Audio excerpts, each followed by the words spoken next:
ನಮಸ್ಕಾರ ವೀಕ್ಷಕರೇ, ನಾನು ರೂಪಲತಾ. ಈ ಷೇರು ಮಾರುಕಟ್ಟೆ ಅಂದ್ರೆ ಏನು ಅನ್ನುವಂಥದ್ದು ಸಾಕಷ್ಟು ಜನರಿಗೆ ಗೊತ್ತಿರೋದಿಲ್ಲ, ಅದರ ಬಗ್ಗೆ ಮಾಹಿತಿ ಇರೋದಿಲ್ಲ.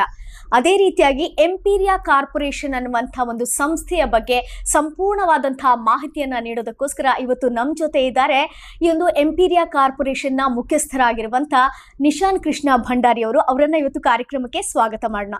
ಸರ್, ಕಾರ್ಯಕ್ರಮಕ್ಕೆ ಆತ್ಮೀಯವಾದಂತಹ ಸ್ವಾಗತ. Thank you. ಎಷ್ಟೋ ಜನರೀಗ ಹೇಳ್ತಾ ಇರ್ತಾರೆ, ಆ ಷೇರು ಮಾರ್ಕೆಟ್ ಅಂತ ಹೇಳಿದ್ರೆ ಏನು ಅಂತ ಅವರಿಗೆ ಮಾಹಿತಿ ಇರೋದಿಲ್ಲ. ಕೆಲವರಿಗೆ ಒಂದು 25% ಮಾಹಿತಿ ಇರ್ಬೋದು, ಇನ್ನು ಕೆಲವರಿಗೆ 50% ಮಾಹಿತಿ ಇರ್ಬೋದು, ಇನ್ನು ಕೆಲವರಿಗೆ ಗೊತ್ತೇ ಇರೋದಿಲ್ಲ ಏನು ಅಂತ. ಸೊ ಆದ್ರಿಂದ ನಮ್ಮ ವೀಕ್ಷಕರಿಗೆ ಈ ಒಂದು ಷೇರು ಮಾರುಕಟ್ಟೆ ಅಂದ್ರೆ ಏನು, ಷೇರು ಅಂದ್ರೆ ಏನು ಅಂತ ತಿಳಿಸ್ಕೊಡಿ. ಎಸ್, ಖಂಡಿತ. ನಮ್ಮ ಸುಯೋಗ ಇದು. ಷೇರು ಮಾರುಕಟ್ಟೆ ಅನ್ನೋದು ಭಾರತೀಯರಿಗೆ ಹೊಸತು ಅಂತಲ್ಲ, ಇದು ಕಳೆದ 150 ವರ್ಷಗಳ ಇತಿಹಾಸ ಇರುವಂತಹ ಒಂದು ವ್ಯವಸ್ಥೆ. ಇದನ್ನು ತಿಳ್ಕೊಳ್ಳಿಕ್ಕೆ ನಾವು ಪ್ರಯತ್ನ ಪಟ್ಟಿಲ್ಲ. ದಕ್ಷಿಣ ಭಾರತದವರು ಭಾರಿ ಕಮ್ಮಿ ಸಂಖ್ಯೆಯಲ್ಲಿದ್ದೇವೆ. ನಮಗೆ ಹೆಚ್ಚಿನದಾಗಿ ನಮ್ಮಲ್ಲಿ ಈ ದಕ್ಷಿಣ ಕನ್ನಡದವರೆಲ್ಲ ವಿದೇಶದಲ್ಲಿರೋದ್ರಿಂದ ಫಾರೆಕ್ಸ್ ಟ್ರೇಡಿಂಗ್ ಬಗ್ಗೆ ತಿಳ್ಕೊಂಡಿದ್ದಾರೆ, ಕ್ರಿಪ್ಟೋ ಕರೆನ್ಸಿ ಬಗ್ಗೆ ತಿಳ್ಕೊಂಡಿದ್ದಾರೆ, ಆದರೆ ಭಾರತೀಯ ಷೇರು ಮಾರುಕಟ್ಟೆಯ ಬಗ್ಗೆ ತಿಳ್ಕೊಂಡಿಲ್ಲ ಅನ್ನೋದು ಬಹಳ ಬೇಸರದ ಸಂಗತಿ. ಓಕೆ, ಹಾಗಿದ್ರೆ ಇವಾಗ ಅದನ್ನ ನಮ್ಮ ಜನರಿಗೆ ತಿಳಿಸ್ಕೊಡೋಣ. ಹಾಗಿದ್ರೆ ಒಂದು ಇಷ್ಟು ಸಣ್ಣ ಅವಧಿಯಲ್ಲಿ ದೊಡ್ಡ ಬ್ರಹ್ಮಾಂಡದಷ್ಟು 150 ವರ್ಷಗಳ ಇತಿಹಾಸ ಇರುವುದನ್ನ ಹೇಳೋದಕ್ಕೆ ಕಷ್ಟ. ಎಷ್ಟಿದೆ ಸ್ವಲ್ಪ ಸ್ವಲ್ಪ ಅದರ ಬಗ್ಗೆ ತಿಳಿಸ್ಕೊಡುವ ಪ್ರಯತ್ನವನ್ನ ಮಾಡೋಣ. ಖಂಡಿತ. ಓಕೆ, ಸರಿ ಸರ್, ತಿಳಿಸ್ಕೊಡಿ. ಷೇರು ಅಂದ್ರೆ ಏನು ಅಂತ. ಷೇರು ಅಂದ್ರೆ ಪಾಲು, ಬೇರೆ ಹೆಚ್ಚಿನ ವಿಷಯ ಏನಿಲ್ಲ, ಅದು ಪಾಲು. ಇವತ್ತು ನಮ್ಮ ದೇಶದಲ್ಲಿ ಪ್ರತಿಷ್ಠಿತ ದೊಡ್ಡ ದೊಡ್ಡ ಕಂಪನಿಗಳಿವೆ. ಟಾಟಾ ಇದೆ, ರಿಲಯನ್ಸ್ ಇದೆ, ಬಜಾಜ್ ಇದೆ, ಅಥವಾ ಪ್ರತಿಷ್ಠಿತ ಕಂಪನಿಗಳು 7,000ಕ್ಕಿಂತ ಅಧಿಕ ಕಂಪನಿಗಳಿವೆ. ಆ ಕಂಪನಿಗಳ ಶೇರನ್ನ ಅಥವಾ ಅಲ್ಲಿ ಆ ಒಂದು ಪಾಲು ಬಂಡವಾಳವನ್ನ ನಾವು ತೊಡಗಿಸಿಕೊಂಡು ಹೇಗೆ ಬದುಕಬಹುದು ಅನ್ನೋದನ್ನ ಕಲಿಸಿಕೊಡಲಿಕ್ಕೆ ನಾವು ಹೊರಟಿದ್ದೀವಿ ಅಷ್ಟೇ. ಯಾಕೆ ನಾವು ಹೂಡಿಕೆ ಮಾಡಬೇಕು, ಅಥವಾ ನಾವು ದುಡಿತಾ ಇದ್ದೀವಿ ಅಷ್ಟು ಸಾಕಲ್ವಾ ಅಂತ. ದುಡಿಯೋದು ನಮ್ಮ ಖರ್ಚಿಗೆ ಆದ್ರೆ, ನಮ್ಮ ಹಣ ದುಡಿದ್ರೆ ಮಾತ್ರ ನಮ್ಮ ಆಸೆಗಳಿಗೆ ನಮ್ಗೆ ಸಹಾಯಕ ಆಗುತ್ತೆ. ಹಾಗಾಗಿ ನಾವು ಷೇರು ಮಾರುಕಟ್ಟೆಯ ಒಳಗೆ ಪ್ರತಿಯೊಬ್ಬ ಭಾರತೀಯನು ಬರಬೇಕು ಅನ್ನೋದು ನಮ್ಮ ಆಶಯ. ಓಕೆ, ಹಾಗೆ ಒಂದು ಎಂಪೀರಿಯಾ ಕಾರ್ಪೊರೇಷನ್ ಮತ್ತೆ ಷೇರು ಮಾರ್ಕೆಟ್ ಇದಕ್ಕಿರುವಂತಹ ಸಂಬಂಧಗಳು ಯಾವ ರೀತಿ ಅಂತ ತಿಳಿಸಿ. ಎಸ್, ಎಂಪೀರಿಯಾ ಕಾರ್ಪೊರೇಷನ್ ಅನ್ನೋದು ಟ್ರೇಡಿಂಗ್ ಬಗ್ಗೆ ಒಂದು ಕೋಚಿಂಗ್ ಕೊಡುವಂತಹ ಸಂಸ್ಥೆ. ಎಂಪೀರಿಯಾ ಮಾರುಕಟ್ಟೆ, ಎಂಪೀರಿಯಾ ಈಗ ಭಾರತೀಯ ಷೇರು ಮಾರುಕಟ್ಟೆ ಹೇಗಿದೆ, ಅದರ ವಿಸ್ತಾರ ಏನು, ಅದರ ಒಳಗೆ ಹೇಗಿರಬಹುದು, ಯಾವ ರೀತಿಯಲ್ಲಿ ನಾವು ಕೂಡ ಹೂಡಿಕೆದಾರರಾಗಿ ಕಾರ್ಯನಿರ್ವಹಿಸಬಹುದು ಅನ್ನೋದನ್ನ ತಿಳಿಸಿಕೊಡುವಂತಹ ಒಂದು coaching centre Empiria corporation. Okay, ಹಾಗಿದ್ದಾಗ ಈ ಒಂದು ಎಂಪೀರಿಯಾ ಕಾರ್ಪೊರೇಷನ್ ಅಲ್ಲಿ ಯಾವ ರೀತಿಯಾಗಿರುವಂತಹ ಸಮೂಹ ಸಂಸ್ಥೆಗಳಿದೆ ಅಂತ ತಿಳಿಸಿ. ಓಕೆ, ಎಂಪೀರಿಯಾ ಕಾರ್ಪೊರೇಷನ್ ಸಮೂಹ ಸಂಸ್ಥೆಗಳು ಅಂತ ಹೇಳಿದ್ರೆ, ಈಗ ಎಂಪೀರಿಯಾ ಕಾರ್ಪೊರೇಷನ್ ಅನ್ನೋದು ನಾವು 1 ಕೋಟಿ ಜನ ಭಾರತೀಯರಿಗೆ ತಲುಪಲಿಕ್ಕೋಸ್ಕರ ಮಾಡಿರುವಂತ ಒಂದು ಸಂಸ್ಥೆ. ಅದರೊಟ್ಟಿಗೆ ಸಹ ಸಂಸ್ಥೆಗಳನ್ನ ಮಾಡಿರುವಂತದ್ದು. ಇವತ್ತು 25,000ಕ್ಕಿಂತ ಅಧಿಕ ವಿದ್ಯಾರ್ಥಿಗಳು ನಮ್ಮ ಸಂಸ್ಥೆಯಲ್ಲಿದ್ದಾರೆ. ಅವರು ತಯಾರಿಸಿರುವಂತ ಪ್ರಾಡಕ್ಟ್ ಅನ್ನ ಮಾರ್ಕೆಟ್ ಮಾಡೋದಕ್ಕೋಸ್ಕರ ಗೋಕುಲ ಮಾರ್ಟ್ ಅಂತ ಒಂದು ಮಾಡಿದೀವಿ, ಅಂಗಸಂಸ್ಥೆಯಾಗಿ ಮಾಡಿದೀವಿ. ಮತ್ತೆ ನಮ್ಮದೇ ಸಹಕಾರ ಇಲಾಖೆಯಿಂದ ಕರ್ನಾಟಕ ರಾಜ್ಯ ಸರ್ಕಾರ ರಾಜ್ಯ ಮಟ್ಟದ್ದೊಂದು ನಾವು ಇವತ್ತು ಗೋವರ್ಧನಗಿರಿ ಸೌಹಾರ್ದ ಕೋಆಪರೇಟಿವ್ ಸೊಸೈಟಿಯನ್ನ ಮಾಡಿದ್ದೇವೆ. ಹಾಗೆ ಎಂಪವರ್ ಇಂಟೀರಿಯರ್ಸ್ ಅಂತ ಫರ್ನಿಚರ್ ಶೋರೂಮ್ ಅನ್ನ ಮಾಡಿದ್ದೇವೆ. ಇದೆಲ್ಲವೂ ಕೂಡ ಜನರನ್ನ ಹೆಚ್ಚಾಗಿ ತಲುಪಿ ಅವರಿಗೆ ನಮ್ಮ ಸಂಸ್ಥೆಯ ಬಗ್ಗೆ ತಿಳಿಸಿಕೊಡ್ಲಿಕ್ಕೋಸ್ಕರ ನಾವು ಮಾಡಿರುವಂತ ಅಂಗಸಂಸ್ಥೆ. ಓಕೆ, ಹಾಗಿದ್ದಾಗ ಈ ಒಂದು ಸಂಸ್ಥೆಯನ್ನ ಹುಟ್ಟು ಹಾಕ್ಬೇಕು ಅಂತ ಹೇಳಿದ್ರೆ ಇದಕ್ಕೆ ಮುಖ್ಯವಾದಂತಹ ಪ್ರೇರಣೆ ಏನು? ಎಸ್, ಇದು ತುಂಬಾ ಇದೆ. ನಮ್ದೊಂದು ನಂದಗೋಕುಲ ಅಂತ ಒಂದು ಕನಸಿನ ಯೋಜನೆ ಇದೆ. ಮಂಗಳೂರಿನಲ್ಲಿ ಒಂದು 1,600 ಮನೆಗಳ ಒಂದು ಯೋಜನೆ, ಅದು ನಂದಗೋಕುಲ. ಅದು ಇನ್ನೊಮ್ಮೆ ವಿವರಿಸಬಹುದು, ಅಂದ್ರೆ ಅದಕ್ಕೂ ಸಮಯ ಸಾಕಾಗ್ಲಿಕ್ಕಿಲ್ಲ. ಅದನ್ನ ಪೂರೈಸ್ಲಿಕ್ಕೆ ಹೋಗಬೇಕಾಗಿ ನಾವು ಏನಾದ್ರೂ ಮಾಡಬೇಕು ಅಂತಂದಾಗ ನಮ್ಗೆ ಹೊಳೆದಿದ್ದು ಭಾರತೀಯ ಷೇರು ಮಾರುಕಟ್ಟೆ. ಅದರಲ್ಲಿ ಪ್ರತಿಯೊಬ್ಬರಿಗೂ ಒಂದು ಡಿಮ್ಯಾಟ್ ಅಕೌಂಟ್ ಮಾಡಿಕೊಟ್ರೆ ನಮಗೊಂದು ಇಂತಿಷ್ಟು ಅಂತ ಬರುತ್ತೆ. ಅದರಲ್ಲಿ ಬೈಸೆಲ್ ಕಲಿಸಿಕೊಟ್ರೆ ಒಂದು ಬ್ರೋಕರೇಜ್ ಅನ್ನೋದು ಬರುತ್ತೆ. ಅದರ ಮೂಲಕ ನಮ್ಮ ಸಂಸ್ಥೆಯನ್ನ ನಾವು ಬೆಳಗಿಸ್ಕೊಂಡು ಹೋಗ್ಬೋದು, ನಮ್ಮ ಯೋಜನೆ ಕನಸಿಗೆ ಪೂರಕ ಆಗ್ಬಹುದು ಅನ್ನೋದಕ್ಕೆ ನಾವು ಇದನ್ನ ಪ್ರಾರಂಭ ಮಾಡಿರೋದು. ಓಕೆ ಓಕೆ, ಹಾಗೆ ನಮ್ಮ ದೇಶದ ಒಂದು ಜನರಿಗೆ ನಿಮ್ಮ ಪ್ರಕಾರ ಯಾವ ರೀತಿಯಾಗಿರುವಂತಹ ಜ್ಞಾನ ಇದೆ ಎಂದು ಮಾರ್ಕೆಟ್ ಬಗ್ಗೆ? ಇವತ್ತು ಷೇರು ಮಾರುಕಟ್ಟೆ ಅಂದ್ರೆ ಅವರ ಪ್ರಕಾರ ಅದು ಕಳೆದುಕೊಳ್ತಾರೆ ಅನ್ನೋ ಭಯ, ಅಥವಾ ಎಲ್ರು ಹೂಡಿಕೆದಾರರೆಲ್ಲ ಸೋತಿದ್ದಾರೆ ಅನ್ನೋ ಭಯ, ಹಾ. ಇದೆಲ್ಲವೂ ಇದೆ. ಹಾ. ಇಲ್ಲಿ ಹೂಡಿಕೆ ಬೇರೆ, ಈಗ ಇನ್ವೆಸ್ಟ್ಮೆಂಟ್ ಅಂತೀವಿ ಹೂಡಿಕೆಯನ್ನ, ಹೌದು. ಹಾಗೆ ಟ್ರೇಡಿಂಗ್ ಅಂದ್ರೆ ನಾವು ದಿನನಿತ್ಯ ಮಾಡುವಂತದ್ದು ಇಂಟ್ರಾಡೇ ಎಲ್ಲ ಇರುತ್ತೆ. ಎರಡು ವಿಧಗಳಿವೆ, ಅದರಲ್ಲಿ ಕೆಲವು ವಿಧಾನಗಳಿವೆ ಮತ್ತು ವಿಧಗಳಿವೆ ಕೂಡ ಇವೆ. ಅದನ್ನ Okay. ತಿಳ್ಕೊಂಡ್ರೆ ಬೆಟರ್ ಅನ್ನೋದು ನನ್ನ ಅಭಿಪ್ರಾಯ ಅಷ್ಟೇ. ಓಕೆ, ಈಗಿನೊಂದು ಯುವ ಪೀಳಿಗೆ ಇದೆ, ಸೊ ಅದಕ್ಕೆ ಷೇರು ಮಾರುಕಟ್ಟೆ ಯಾವ ರೀತಿಯಾಗಿರುವಂತಹ ಒಂದು ಜ್ಞಾನವನ್ನ ಕೊಡ್ಬೇಕಾಗತ್ತೆ, ಹೇಗೆ ಅಂತ ಈಗ ಯುವ ಪೀಳಿಗೆಗೆ? ಯುವ ಪೀಳಿಗೆ ಹ್ಮ್ ಇವತ್ತು ತುಂಬಾ ಅಟ್ರಾಕ್ಟ್ ಆಗ್ತಾ ಇರುವಂತದ್ದು ಶೀಘ್ರ ಹಣ ಗಳಿಸ್ಲಿಕ್ಕೆ ಹೋಗ್ಲಿಕ್ಕೆ. ಹಾ ಹಾ ಅದಕ್ಕಾಗಿ ಅವರು ನಮ್ಮ ದೇಶದಲ್ಲಿ ಇಲ್ಲೀಗಲ್ ಆಗಿರುವಂತಹ ಫಾರೆಕ್ಸ್ ಟ್ರೇಡಿಂಗ್ ಆಗಿರ್ಲಿ, ಲೀಗಲ್ಲೇ ಆಗದಿರುವಂತಹ ಕ್ರಿಪ್ಟೋ ಕರೆನ್ಸಿ ಆಗಲಿ ಅದರ ಹಿಂದೆ ಬಿದ್ದಿದ್ದಾರೆ. ಆದರೆ ಭಾರತೀಯ ಷೇರು ಮಾರುಕಟ್ಟೆಯಲ್ಲಿ ಅದಕ್ಕಿಂತ ಹೆಚ್ಚಿನ ಒಂದು ಅವಕಾಶಗಳಿವೆ ಅಂತ ತಿಳಿಸಿಕೊಡುವಂತ ಕೆಲಸ ನಮ್ಮಿಂದ ಆಗ್ಬೇಕು, ಯುವ ಜನರಿಗೆ ಅದು ತಲುಪಬೇಕು ಅನ್ನೋ ಆಶಯ.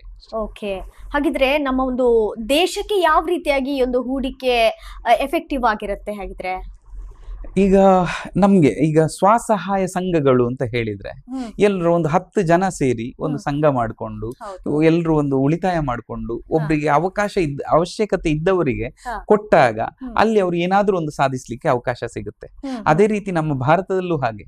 ಈಗ ವಿದೇಶದಲ್ಲಿ, ಈಗ ಅಮೆರಿಕದಲ್ಲೆಲ್ಲ ಸುಮಾರು 70% ಷೇರು ಮಾರುಕಟ್ಟೆಯಲ್ಲಿದ್ದಾರೆ.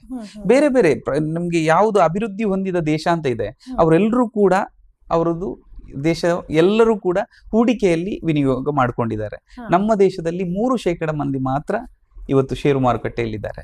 ಪ್ರತಿಷ್ಠಿತ ಕಂಪನಿಗಳಿಗೆ ನಮ್ಮದು ಹೂಡಿಕೆ ಇದ್ದಾಗ ಅವರಿಗೆ ಬಡ್ಡಿ ರಹಿತ ಸಾಲವಾಗಿ ನಮ್ಮ ಷೇರು ಹಣ ಸಿಕ್ಕಿದಾಗ ಅವರು ಕೂಡ ಅದ್ಭುತವಾಗಿ ಒಂದು ಕಾರ್ಯನಿರ್ವಹಿಸಿದಾಗ ನಮ್ಗೆ ಅದರ ಪಾಲುಗಳು ನಮ್ಗೆ ಸಿಗುತ್ತೆ, ನಮಗೂ ಕೂಡ ಲಾಭ ಆಗುತ್ತೆ ಅಂತ ಹೇಳ್ಬೋದು. ಓಕೆ, ಯಾಕೆ ನಮ್ಮ ದೇಶದಲ್ಲಿ ಹಾಗಿದ್ರೆ ಈ ಒಂದು ಷೇರು ಮಾರುಕಟ್ಟೆಯ ಬಗ್ಗೆ ಮಾಹಿತಿಯ ಕೊರತೆ ಅಂತ ಹೇಳ್ಬೋದು, ಯಾಕಿದೆ? ದೇಶದಲ್ಲಿ ಯಾಕಿದೆ ಅಂತ ಹೇಳಲಿಕ್ಕೆ ಒಂದ್ ಸ್ವಲ್ಪ ಕಷ್ಟದ ವಿಚಾರ. ಆದ್ರೆ ಸ್ವಲ್ಪ ತಲುಪಿಸ್ಲಿಕ್ಕೆ ನಾವು ಎಲ್ಲದಕ್ಕೂ ಲೇಟು. ನಾವು ಈಗ ದಕ್ಷಿಣ ಭಾರತದಲ್ಲಿ ಹೇಗೆ ಅಂತ ಹೇಳಿದ್ರೆ, ಮಗ ಒಳ್ಳೆ ಓದು ಒಳ್ಳೆ ಕೆಲಸ ಸಿಗುತ್ತೆ ಅಂತ ಹೇಳ್ತಾರೆ ಬಿಟ್ರೆ, ಉತ್ತರ ಭಾರತದಲ್ಲಿ ಹಾಗಲ್ಲ. ಮಗ ನೀನು ಓದು ಬಿಡು, ನೀನು ವ್ಯವಹಾರ ಮಾಡು ಅಂತ ಹೇಳ್ತಾರೆ. ಅದು ಒಂದು ವಿಚಾರ ನಮ್ಮಲ್ಲಿರುವಂತದ್ದು. ಇವತ್ತು ಬಾಂಬೆ ಸ್ಟಾಕ್ ಎಕ್ಸ್ಚೇಂಜ್ ಅಂತ ಏನು ಇದೆ, ಅದು 1875 ಪ್ರಾರಂಭ ಆಗಿತ್ತು, ಉತ್ತರ ಭಾರತದಲ್ಲಿದೆ. ಹಾಗೆ ದಕ್ಷಿಣ ಭಾರತದಲ್ಲಿ MSC ಅಂತ ಇತ್ತಂತೆ, ಮೆಡ್ರಾಸ್ ಸ್ಟಾಕ್ ಎಕ್ಸ್ಚೇಂಜ್, ನಾನು ಕೇಳಿದ್ದು ಹೊಸತು. ಹಾಗಾದ್ರೆ ಈಗ ಇಲ್ಲ, ಯಾಕೆ ಅಂದ್ರೆ ದಕ್ಷಿಣ ಭಾರತದವರು ನಾವು ಅದರ ಬಗ್ಗೆ ತಿಳ್ಕೊಳ್ಳಿಕ್ಕೆ ಹೋಗಿದ್ದು ಕಮ್ಮಿ, ನಾವು ಕಲ್ತಿದ್ದು. ಹೌದು, ನಮ್ಮಲ್ಲಿ ಇಲ್ಲಿ ನಾವು ನಮ್ಮ ಮೈಂಡ್ ಸೆಟ್ ವ್ಯವಹಾರದ ಕಡೆಗಿಲ್ಲ, ನಮ್ದು ಏನಿದ್ರು ಕೆಲಸದ ಕಡೆಗೆ ಇದೆ. ಸೊ ಹಾಗಾಗಿ ನಾವು ಸ್ವಲ್ಪ ಹಿಂದುಳಿದಿದ್ದೀವಿ ಅಂತ ಅನ್ಕೊಳ್ತೀನಿ. ಮತ್ತೆ ಕೆಲವು ತಿಳಿದವರು ಇನ್ನೊಬ್ಬರಿಗೆ ತಿಳಿಸ್ಲಿಕ್ಕೆ ಹೋಗಿಲ್ಲ ಅಂತ ಅನ್ಕೊಳ್ತೀನಿ. ಹಾಗಿದ್ರೆ ಅದ್ರ ಬಗ್ಗೆ ತಿಳ್ಕೊಳ್ಳುವಂಥದ್ದು ಏನಾದ್ರೂ ನಿಮ್ಮ ಸಂಸ್ಥೆಯ ಮೂಲಕ ಸಾಧ್ಯನಾ? ಎಸ್, ಖಂಡಿತ. ನಮ್ಮದು ಎಂಪೀರಿಯಾ ಕಾರ್ಪೊರೇಷನ್ ಅನ್ನೋದು ಮಂಗಳೂರಲ್ಲಿ ನಾವು ಕಾರ್ಯಾಚರಣೆ ಮಾಡ್ತಾ ಇದ್ದೇವೆ. ಹಾಗೆ ನಮ್ಮ ಶಾಖೆಗಳು ಉಡುಪಿಯಲ್ಲಿದೆ, ಶಿವಮೊಗ್ಗದಲ್ಲಿದೆ, ಬಿಜಾಪುರದಲ್ಲಿದೆ, ಮೈಸೂರಲ್ಲಿದೆ, ಹಾಗೆ ಕರ್ನಾಟಕದ ಕೆಲವು ಹಾಸನ ಜಿಲ್ಲೆಯಲ್ಲಿದೆ, ಬೆಂಗಳೂರಲ್ಲಿದೆ. ಸೊ ಹಲವು ಜಿಲ್ಲೆಗಳಲ್ಲಿ ಇದೆ. ನಮ್ದು ಭಾರತದಾದ್ಯಂತ ನಾವು ಒಂದು ವ್ಯಾಪಿಸಬೇಕು ಅನ್ನೋ ಆಶೆ ಇಟ್ಕೊಂಡು ಮಾಡಿರುವಂತ ಸಂಸ್ಥೆ ಇದು. ಸೊ ಇದರಲ್ಲಿ ಎಲ್ಲರಿಗೂ ತಲುಪಬೇಕು ಅನ್ನೋ ಆಶೆ ಇದೆ. ಓಕೆ, ಹಲವಾರು ಜಿಲ್ಲೆಗಳಲ್ಲಿ ಹಾಗಿದ್ರೆ ಇದರ ಒಂದು ಮಾಹಿತಿಯನ್ನ ನೀಡೋದಕ್ಕೆ ಸಾಧ್ಯ ಇದೆ ಅಂತ ಹೇಳ್ತಾ ಇದ್ರಿ. ಹಾಗೆ ಅದನ್ನ ಸ್ಟಡಿ ಮಾಡ್ತಾ ಇರುವಾಗ ಏನಾದ್ರು ಶಿಷ್ಯ ವೇತನ ಅಂಥದ್ದನ್ನ ನೀಡ್ತೀರಿ ಅನ್ನುವಂಥದ್ದನ್ನ ನಾನು ಕೇಳ್ಪಟ್ಟೆ. ಸೊ ಇದು ಹೇಗೆ ಸರ್? ಈಗ ವಿದ್ಯಾರ್ಥಿಗಳು ಅಂದ್ರೆ ನಮ್ಮಲ್ಲಿ ಏನು ಅಂತ ಹೇಳಿದ್ರೆ, ಉಚಿತನೂ ಬೇಡ ಮತ್ತೆ ಖಚಿತನೂ ಬೇಡ ಅಂತ ಹೇಳುವಂತದ್ದಿದೆ. ಹಾಗಾಗಿ ನಾವು ಏನ್ ಮಾಡ್ತೇವೆ ಅಂತ ಹೇಳಿದ್ರೆ, ವಿದ್ಯಾರ್ಥಿಗಳಾಗಿ ಬಂದವರಿಗೆ ವಿದ್ಯೆಯನ್ನು ಕೊಡುವುದರ ಜೊತೆಗೆ ಅವರಿಗೆ ಒಂದು ಅಟ್ರಾಕ್ಟಿವ್ ಆಗಿ ಇರ್ಲಿ ಅಂತ ಶಿಷ್ಯ ವೇತನವನ್ನ, ಅವರ ಫೀಸ್ ಅನ್ನ ಒಂದು 70%, 75% ಅವರಿಗೆ ರಿಟರ್ನ್ ಕೊಡುವಂತಹ ಒಂದು ವ್ಯವಸ್ಥೆಯನ್ನ ಇಟ್ಕೊಂಡಿದ್ದೇವೆ. ಅದರ ಮೂಲಕ ಕಾರ್ಯಾಚರಣೆ ಮಾಡ್ತಾ ಇದ್ದೇವೆ. ಓಕೆ, ಹಾಗೆ ಮುಂದಿನ ಗುರಿ ಯಾವ ರೀತಿಯಾಗಿದೆ ನಿಮ್ದು? ಏನಾದ್ರೂ ಗುರಿ ಇಟ್ಕೊಂಡಿದ್ದೀರಾ ಹೆಂಗೆ? ಎಸ್, ಖಂಡಿತ. ನಮ್ಗೆ ಕನಿಷ್ಠ ನಾವು 1 ಕೋಟಿ ಜನರಿಗೆ ತಲುಪಬೇಕು. ನಮ್ಮ ಭಾರತದ ಪ್ರತಿ ಒಂದು ಏನ್ ರಾಜ್ಯ ಇದೆ, ರಾಜ್ಯ ಮಟ್ಟದಲ್ಲೂ ಇರಬೇಕು. ನಮ್ಮ ರಾಜ್ಯದ ಪ್ರತಿ ಜಿಲ್ಲೆಯಲ್ಲೂ ನಮ್ಮದೊಂದು ಶಾಖೆಗಳನ್ನ ಹೊಂದಿರಬೇಕು. ನಾವು ಕನಿಷ್ಠ 1 ಕೋಟಿ ಜನರಿಗೆ ಇನ್ನು ವಿದಿನ್ 2 ವರ್ಷದ ಒಳಗಾಗಿ ತಲುಪಬೇಕು ಅನ್ನೋ ಆಶಯವನ್ನ ಹೊಂದಿದ್ದೇವೆ. ಓಕೆ, ಅದ್ರ ಜೊತೆಗೆ ನೀವು ಸಹಕಾರಿ ಕ್ಷೇತ್ರಕ್ಕೂ ಕೂಡ ಪಾದಾರ್ಪಣೆ ಮಾಡ್ತಾ ಇದ್ದೀರಿ, ಇದ್ರ ಬಗ್ಗೆ ತಿಳಿಸೋದಾದ್ರೆ? ಸಹಕಾರ ಇಲಾಖೆಗೆ ಅಥವಾ ಸಹಕಾರಿ ತತ್ವದ ಒಳಗೆ ಇವತ್ತು ಸಂಯುಕ್ತ ಸಹಕಾರಿಗೆ 25 ವರ್ಷಗಳ ಈ ವರ್ಷ ರಜತ ಮಹೋತ್ಸವ ನಡೀತಾ ಇದೆ. ಮತ್ತೆ ನಮ್ಮ ಕೇಂದ್ರ ಸರ್ಕಾರವು ಹೇಳಿರುವಂತದ್ದು ಏನು ಅಂತ ಹೇಳಿದ್ರೆ, ಸಹಕಾರ ಸೇ ಸಮೃದ್ಧಿ ಅಂತ ಘೋಷವಾಕ್ಯ ಈ ವರ್ಷ ಹೊರಡಿಸಿದ್ದಾರೆ. ಸೊ ಈ ವರ್ಷವೇ ನಾವು ಕೂಡ ಸಹಕಾರದ ಒಳಗೆ ಬಂದಿದ್ದೇವೆ. ಪ್ರತಿ ಒಬ್ಬರಿಗೂ ತಲುಪಬೇಕು ಅನ್ನೋ ಉದ್ದೇಶ, ಆಶಯ ನಮ್ಮಲ್ಲೂ ಇದೆ. ಹಾಗಾಗಿ ಈಗ ನಾವು ಕೆಲವರು ತಯಾರಿಸಲಿಕ್ಕೆ ಪ್ರಾಡಕ್ಟ್ ತಯಾರಿಸ್ತಾರೆ, ಅವರಿಗೆ ಬಂಡವಾಳದ ಕೊರತೆ ಇರುತ್ತೆ. ಅವರಿಗೆ ನಾವು ಹಣದ ಒಂದು ವ್ಯವಸ್ಥೆ ಮಾಡಿಕೊಟ್ರೆ ಅವರಿಗೆ ಇದನ್ನ ಅವರ ಒಂದು ಪ್ರಾಡಕ್ಟ್ ಅನ್ನ ಮಾರ್ಕೆಟ್ ಮಾಡ್ಲಿಕ್ಕೆ ನಾವೇ ರೆಡಿ ಇರ್ತೇವೆ. ಹಾಗಾಗಿ ಎರಡೂ ಕೂಡ ಒಂದು ಸಹಕಾರದೊಂದಿಗೆ ಹೋಗೋದ್ರಿಂದ ಸಹಕಾರದ ಒಂದು ವೇದಿಕೆಯೊಳಗೆ ನಾವಿದ್ದೇವೆ ಅಂತ ಹೇಳ್ಬೋದು. ಓಕೆ, ನಿಮ್ಮ ಪ್ರಕಾರ ಈ ಒಂದು ಸಹಕಾರ ರಂಗದಲ್ಲಿ ಯಾವ ರೀತಿಯಾಗಿರುವಂತಹ ಬದಲಾವಣೆ ಆಗ್ಬೇಕು? ಸಹಕಾರ ರಂಗದಲ್ಲಿ ಇನ್ನೂ ಕೂಡ ನಾವು ಪುಸ್ತಕದಲ್ಲೇ ಇದ್ದೇವೆ. ನಾವು ಡಿಜಿಟಲ್ ಆಗಿ ಕನ್ವರ್ಟ್ ಆಗಬೇಕು. ಅದಕ್ಕೆ ಬೇಕಾದ ಕೆಲಸವನ್ನ ನಾವು ಮಾಡ್ತಾ ಇದ್ದೇವೆ. ಎಲ್ರು ಮಾಡಿದ್ರೆ ಒಳ್ಳೆಯದು ಅಂತ ನನ್ನ ಅಭಿಪ್ರಾಯ. ಓಕೆ, ಹಾಗೆ ಗೋವರ್ಧನ ಗಿರಿ ಅನ್ನುವಂತ ಸಹಕಾರ ಸಂಘವನ್ನ ನೀವು ಸ್ಟಾರ್ಟ್ ಮಾಡಿದ್ದೀರಿ, ಕೋಆಪರೇಟಿವ್ ಸೊಸೈಟಿ ಮಾಡಿ. ಸೊ ಇದು ಯಾವ ರೀತಿಯಾಗಿ ಒಂದು ಕಾರ್ಯನಿರ್ವಹಿಸ್ತಾ ಇದೆ? ಇವತ್ತು ಗೋವರ್ಧನಗಿರಿ ಅಂತ ಕೇಳಿದ ಕೂಡಲೇ ಎಲ್ಲ ಅಂದ್ರೆ ನಾವು ಎಲ್ಲ ಇದರಲ್ಲಿ ಧರ್ಮವನ್ನ ಬಿಟ್ಟು ಮಾಡಿರುವಂತದ್ದು, ಇದರಲ್ಲಿ ಎಲ್ಲರೂ ಸೇರಿಕೊಂಡು ಮಾಡಿರುವಂತ ಒಂದು ಸಂಸ್ಥೆ. ಗೋವರ್ಧನಗಿರಿ ಅಂದ್ರೆ ಗೋವು ಅಂದ್ರೆ ಕಾಮಧೇನು, ಕೇಳಿದ್ದನ್ನ ನೀಡುವುದು. ವರ್ಧನ ಅಂತ ಹೇಳಿದ್ರೆ ವೃದ್ಧಿಸುವುದಕ್ಕೆ ವರ್ಧನ ಅಂತಾರೆ. ಗಿರಿ ಅಂದ್ರೆ ಪರ್ವತದ ಹಾಗೆ ವೃದ್ಧಿಸ್ಲಿ ಅಂತ ಗೋವರ್ಧನಗಿರಿ ಅನ್ನೋದು ಇರುವಂತದ್ದು. ಇದರಲ್ಲಿ ನಾವು ಪ್ರತಿಯೊಬ್ಬರಿಗೂ ಒಂದು ತಲುಪಲಿಕ್ಕೆ ಒಂದು ಮಾಧ್ಯಮದ ಮೂಲಕ ಒಂದು ತಲುಪಬೇಕಾದ್ರೆ ನಮ್ಗೆ ಈಗ ಬ್ಯಾಂಕಿಂಗ್ ಕ್ಷೇತ್ರಕ್ಕೆ ಇವತ್ತು ಕೂಡ ಈ ಏನದು ಒಂದು ಜನ್ಧನ್ ಅನ್ನೋ ಅಕೌಂಟ್ ಎಲ್ಲ ಬಂದಿದೆ. ಬಟ್ ಅದ್ರಲ್ಲೂ ನಾವು ಭಾರತೀಯರು ಎಲ್ಲರೂ ಕೂಡ ಅಕೌಂಟ್ ಮಾಡಿಲ್ಲ, ಎಲ್ಲ ಭಾರತೀಯರಿಗೂ ತಲುಪಿಲ್ಲ. ಈ ಗ್ರಾಮ ಹಳ್ಳಿಯೊಳಗೆ ಹೋಗ್ಬೇಕು. ಇವತ್ತು ಫೇಸ್ಬುಕ್ ಅಕೌಂಟ್ ಇದೆ, ಯೂಟ್ಯೂಬ್ ಅಲ್ಲಿ ನೋಡ್ತಾರೆ, ಬಟ್ ಒಂದು ಬ್ಯಾಂಕಿಂಗ್ ಅಕೌಂಟ್ ಬ್ಯಾಂಕಿಂಗ್ ಕ್ಷೇತ್ರದೊಳಗೆ ಬಂದಿಲ್ಲ. ಅವರನ್ನ ತರಬೇಕಾದ್ರೆ ಸಹಕಾರ ಇಲಾಖೆಯ ಒಳಗೆ ಬಂದು ನಮ್ಮ ಗೋವರ್ಧನಗಿರಿಯ ಮೂಲಕ ತಲುಪಬೇಕು ಅನ್ನೋ ಆಶಯವನ್ನ ಹೊಂದಿದ್ದೇವೆ. ಓಕೆ, ಹಾಗೆ ಇದು ಯಾವ ರೀತಿಯಾಗಿರುವಂತಹ ಸೌಲಭ್ಯಗಳನ್ನ ಹೊತ್ತು ತರಲಿಕ್ಕಿದೆ? ಇವತ್ತು ಡಿಜಿಟಲ್ ಸೌಲಭ್ಯಗಳನ್ನ ನಾವು ಹೆಚ್ಚು ಎಕ್ಸ್ಪೆಕ್ಟ್ ಮಾಡ್ತಾ ಇದ್ದೇವೆ. ಹಾಗಾಗಿ ATM ಫೆಸಿಲಿಟಿಯಿಂದ ಹಿಡಿದು ಹಾಗೆ ಒಂದು ವಿಶೇಷವಾಗಿ ನಮ್ಮ CEO ಕೂಡ ನಮ್ಮಲ್ಲಿ ಇದ್ದಾರೆ, ಕಾರ್ಯನಿರ್ವಹಣಾಧಿಕಾರಿ. ಅವರು ಕೂಡ ಉತ್ತಮ ಯೋಜನೆಗಳನ್ನ ಹಾಕೊಂಡಿದ್ದಾರೆ. ಡಿಜಿಟಲ್ ಮೂಲಕ ಪ್ರತಿಯೊಬ್ಬರಿಗೂ ತಲುಪಬೇಕು, ಪ್ರತಿಯೊಬ್ಬರನ್ನು ಈ ಡಿಜಿಟಲ್ ಕ್ಷೇತ್ರದೊಳಗೆ ಕಲಿಸಿ ಕೊಟ್ಟು ಕರ್ಕೊಂಡು ಬರೋಣ ಅನ್ನೋ ಆಶಯವನ್ನು ಹೊಂದಿದೆ. ಓಕೆ, ಆಲ್ರೆಡಿ ಇವಾಗ 4 ಸಮೂಹ ಸಂಸ್ಥೆಗಳು ಸ್ಟಾರ್ಟ್ ಅಲ್ಲಿ ಇದೆ ಇವಾಗ ಅಲ್ವಾ? ಸೊ ಅದು ಯಾವುದೆಲ್ಲ ಅಂತ ತಿಳಿಸ್ಕೊಡಿ ಸರ್. ಎಸ್, ನಾನು ಆಗ ಹೇಳಿದ ಹಾಗೆ ಮತ್ತೊಮ್ಮೆ ನಮ್ಮ ವೀಕ್ಷಕರಿಗೋಸ್ಕರ ತಿಳಿಸ್ಕೊಡಿ. ಓಕೆ, ಒಂದು ಗೋಕುಲ ಮಾರ್ಟ್ ಅಂತ ಅಂದ್ರೆ ಈಗ ನಮ್ಮಲ್ಲಿ ಇರುವಂತಹ ವಿದ್ಯಾರ್ಥಿಗಳು ಏನಿದ್ದಾರೆ ಎಂಪೀರಿಯಾ ಕಾರ್ಪೊರೇಷನ್ಗೆ, ಅವರು ಕೆಲವು ವಸ್ತುಗಳನ್ನ ತಯಾರಿಸ್ತಾರೆ. ಆ ವಸ್ತುಗಳನ್ನ ಮಾರುಕಟ್ಟೆಗೆ ತಲುಪಿಸ್ಲಿಕ್ಕೆ ನಮ್ಮವರೇ ವಿದ್ಯಾರ್ಥಿಗಳು ಇರೋದ್ರಿಂದ ಸೊ ಅವರಿಗೋಸ್ಕರ ಆ ಒಂದು ಅನಾವರಣಗೊಂಡಿರುವಂತದ್ದು ಗೋಕುಲ ಮಾರ್ಟ್ ಅಂತ. ಅದರ CEO ಆಗಿ ನಮ್ಮ ಲೋಹಿತ್ ಶೆಟ್ಟಿ ಅಂತ ಇದ್ದಾರೆ, ಅವರು ಅದನ್ನ ಮುಂದುವರಿಸಿಕೊಂಡು ಹೋಗ್ತಾ ಇದ್ದಾರೆ. ಹಾಗೆ ನಾವು ಯೋಜನೆ ಹಾಕೊಂಡಿರುವಂತದ್ದು ಎಂಪವರ್ ಇಂಟೀರಿಯರ್ಸ್ ಅಂತ, ಅದು ಫರ್ನಿಚರ್ ಶೋರೂಮ್ ಇದೆ ನಮ್ಮ ಮಂಗಳೂರಲ್ಲಿ ಇದೆ. ಹಾಗಾಗಿ ಪ್ರತಿ ಕಡೆಯಲ್ಲೂ ನಮ್ಮ ಒಂದು ಈ ಫರ್ನಿಚರ್ ನ ಕ್ಷೇತ್ರ ತಲುಪಬೇಕು. ನಾವು ಇಂಟೀರಿಯರ್ ಆಗಿ ಎಲ್ಲರಿಗೂ ಸಾಲ ಸೌಲಭ್ಯವನ್ನ ನಮ್ಮ ಸೊಸೈಟಿಯಲ್ಲಿ ಕೊಟ್ಟು ಇಂಟೀರಿಯರ್ ಮನೆ ಒಳಗಿನ ಒಂದು ಸೌಂದರ್ಯ ಹೆಚ್ಚಿಸ್ಲಿಕ್ಕೆ ನಾವು ಸಾಲ ಸೌಲಭ್ಯವನ್ನ ಗೋವರ್ಧನಗಿರಿಯಲ್ಲಿ ಕೊಟ್ಟು ಮಾಡಬೇಕು. ಅದಕ್ಕೆ ನಮ್ಮ CEO ಆಗಿ ಕಿಶನ್ ಆಚಾರ್ಯ ಅಂತ ಇದ್ದಾರೆ. ಹಾಗೆ ನಂದಗೋಕುಲ ಅನ್ನೋದು ನಮ್ಮ ಹೊಸ ಯೋಜನೆ, ಅದಕ್ಕೆ ದೀಪಕ್ ಶೆಟ್ಟಿ ಅಂತ CEO ಇದ್ದಾರೆ. ಹಾಗೆ ಇನ್ನೊಂದು ಉಳಿದಿರುವಂತದ್ದು ಎಂಪೀರಿಯಾ ಕಾರ್ಪೊರೇಷನ್, ಅದಕ್ಕೆ CEO ಆಗಿ ನಾನಿದ್ದೇನೆ. ಎಸ್, ಓಕೆ, ಇದೆಲ್ಲ ಈಗ ನೀವು ಹೇಳಿದ್ರಿ ಗೋವರ್ಧನಗಿರಿ, ಅದೆಲ್ಲ ಮಂಗಳೂರಲ್ಲೇ ಇರುವಂತದ್ದ ಹೆಂಗೆ? ಈಗ ನಮ್ಮ ಮೂಲ ಕೇಂದ್ರ ಕಚೇರಿ ಮಂಗಳೂರಲ್ಲಿದೆ. ಇವತ್ತು ಗೋವರ್ಧನಗಿರಿ ಮಂಗಳೂರಲ್ಲಿ ಕಾರ್ಯಾಚರಣೆ ಮಾಡ್ಲಿಕ್ಕೆ ಕಾರಣ ಅಂತ ಹೇಳಿದ್ರೆ ಕೇಂದ್ರ ಕಚೇರಿ ಅಲ್ಲಿ ಇರ್ಲಿಕ್ಕೆ ನಾವು ಅಲ್ಲಿಯವರು ಅಂತ ಕಾರಣ ಒಂದು. ಎರಡನೇದು ಏನು ಅಂತ ಹೇಳಿದ್ರೆ ಎಲ್ಲಾ ಬ್ಯಾಂಕಿಂಗ್ ಕ್ಷೇತ್ರಗಳು ಇವತ್ತು ಪ್ರತಿಷ್ಠಿತ ನಮ್ಮ ದೇಶದಲ್ಲಿ ಕಾರ್ಯಾಚರಿಸುತ್ತಿರುವಂತಹ ಎಲ್ಲಾ ಬ್ಯಾಂಕ್ಗಳ ಮೂಲ ತವರು ಏನು ಅಂತ ಕೇಳಿದ್ರೆ ಅದು ದಕ್ಷಿಣ ಕನ್ನಡ. ಸೊ ನಾವು ಕೂಡ ವಿಶ್ವವ್ಯಾಪಿ ಆಗ್ಬೇಕು ಅನ್ನೋ ಆಶಯ ಹೊಂದಿದ್ದೇವೆ. ಹಾಗಾಗಿ ನಮ್ಮ ಕೇಂದ್ರ ಕಚೇರಿ ಮಂಗಳೂರಲ್ಲಿದೆ. ಹಾಗೆ ಒಂದು ಷೇರು ಮಾರುಕಟ್ಟೆಯ ಬಗ್ಗೆ ಒಂದು ಮಾಹಿತಿಯನ್ನ ನೀಡೋದಕ್ಕೋಸ್ಕರ ನೀವು ವಿದ್ಯಾರ್ಥಿಗಳೇ ಅಂದ್ರೆ ಕೋರ್ಸಸ್ ಅನ್ನ ಕ್ಲಾಸಸ್ ಅನ್ನೆಲ್ಲ ಏನು ಮಾಡ್ತಾ ಇದ್ರಲ್ವಾ? ಸೊ ಇದ್ರ ಬಗ್ಗೆ ಒಂದು ಮಾಹಿತಿಯನ್ನ ತಿಳಿಸ್ಕೊಡಿ. ಈಗ ನಮ್ಮಲ್ಲಿ 4 ಸ್ತರದ ಕ್ಲಾಸ್ಗಳಿವೆ. ಒಂದು ಬೇಸಿಕ್ ಕ್ಲಾಸ್ ಅಂತ ಇದೆ, ಆಮೇಲೆ ಸ್ಟ್ಯಾಂಡರ್ಡ್ ಅನ್ನೋ ಕ್ಲಾಸ್ ಇದೆ, ಹಾಗೆ ಪ್ರೀಮಿಯಂ ಅನ್ನೋ ಕೋರ್ಸ್ ಇದೆ, ಇನ್ನೊಂದು ಸುಪೀರಿಯರ್ ಅನ್ನೋ ಕೋರ್ಸ್ ಇದೆ. ಈಗ ಜ್ಞಾನಯಜ್ಞ ಅಂತ ಒಂದು ಕೋರ್ಸ್ ಇದೆ. ಹಾ. ಅಂದ್ರೆ ಒಂದು 5 ದಿನಗಳ ರೆಸಾರ್ಟ್ ಅಲ್ಲಿ ಟ್ರೈನಿಂಗ್ ಕೊಟ್ಟು 365 ದಿವಸಗಳ ಬ್ಯಾಕಪ್ ಕೊಟ್ಟು ಹಾ, ಹಾ. ನೀವು ಹೇಗೆ ಟ್ರೇಡ್ ಮಾಡೋದು ಅಂತ ನಿಮ್ಮ ಫೀಸ್ ಅನ್ನ ರಿಕವರಿ ಮಾಡಿ ಕೊಡುವಷ್ಟು ನಾವು ಕಲಿಸಿಕೊಡುವಂತ ಒಂದು ಕೋರ್ಸ್. Okay. ಅದು ಕೇವಲ 5 ದಿನ. 5 ದಿನ ನಿಮ್ಗೆ ರೆಸಾರ್ಟ್ ಅಲ್ಲಿ ಟ್ರೈನಿಂಗ್ ಇರುತ್ತೆ. 6ನೇ ದಿನದಿಂದ 365 ದಿನಗಳ ಕಾಲ ಹಾ. ನಿಮ್ಮ ಫೀಸ್ ರಿಕವರಿ ಆಗುವವರೆಗೆ ಹಾ. ನಿಮ್ಗೆ ನಾವು ಬ್ಯಾಕಪ್ ಸಪೋರ್ಟ್ ಕೊಡ್ತಾ ನಿಮ್ಗೆ ಅದನ್ನ ಕಲಿಸಿಕೊಡುವಂಥದ್ದು ಒಂದಿದೆ. ಹ್ಮ್, ಹ್ಮ್, ಹ್ಮ್. ಈಗ ಬೇಸಿಕಲಿ ನಾವು ಮೈಂಡ್ ಸೆಟ್ ಮತ್ತು ಮನಿ ಮ್ಯಾನೇಜ್ಮೆಂಟ್ ಬಗ್ಗೆ ತಿಳಿಸ್ಕೊಡ್ತೇವೆ. Okay. ಮೈಂಡ್ ಸೆಟ್ ಹೇಗಿರ್ಬೇಕು, ಒಬ್ಬ ಟ್ರೇಡರ್ನ ಮೈಂಡ್ ಸೆಟ್ ಹೇಗಿರ್ಬೇಕು ಹ್ಮ್, ಹ್ಮ್, ಹ್ಮ್. ಅಂದ್ರೆ ಇದು ಅತಿ ಆಸೆಗೆ ಹೋಗಿ ಕಳ್ಕೊಂಡವರು ತುಂಬಾ ಇದ್ದಾರೆ. ಖಂಡಿತ. ಎಷ್ಟು ಮಾಡಬೇಕು, ನನಗೆ ಎಷ್ಟು ತೆಗಿಬೇಕು, ಹ್ಮ್. ಎಷ್ಟಿದ್ರೆ ಒಳ್ಳೇದು, ಅದನ್ನ ತಿಳಿಸ್ಕೊಡುವಂಥದ್ದು ಒಂದು ಕೆಲಸ ಮಾಡ್ತೇವೆ. ಹಾ, ಹಾ, ಹಾ. ಎರಡನೇದಾಗಿ ಮನಿ ಮ್ಯಾನೇಜ್ಮೆಂಟ್. ಹ್ಮ್. ಇದು ಸಾಲ ಸೋಲ ಮಾಡಿ ಅಥವಾ ನಾವು ಯಾವುದಕ್ಕೂ ಹೂಡಿಕೆ ಮಾಡಬಾರ್ದು, ಹ್ಮ್. ಹೇಗೆ ಮಾಡ್ಬೇಕು ಅನ್ನೋದನ್ನ ಕಲಿಸ್ಕೊಡ್ತೇವೆ. ಇವತ್ತು ನಾವು ಒಂದು 100 ರೂಪಾಯಿ ದುಡಿದ್ರೆ ಹಾ. ಅದರಲ್ಲಿ 40 ರೂಪಾಯಿ ನಮ್ಮ ಅಗತ್ಯಗಳಿಗೆ, ಹ್ಮ್. 30 ರೂಪಾಯಿ ನಮ್ಮ ಆಸೆಗಳಿಗೆ, ಹ್ಮ್, ಹ್ಮ್. ಒಂದು 25 ರೂಪಾಯಿ ನಮ್ಮ ಒಂದು ಹೂಡಿಕೆಗೆ. ಹ್ಮ್, ಹ್ಮ್. ಕೆಲವರು ಅದು ಉಳಿತಾಯಕ್ಕೆ ಅಂತ ಅನ್ಕೊಂಡಿದ್ದಾರೆ, ಅಲ್ಲ, ಅದು ಹೂಡಿಕೆಗೆ.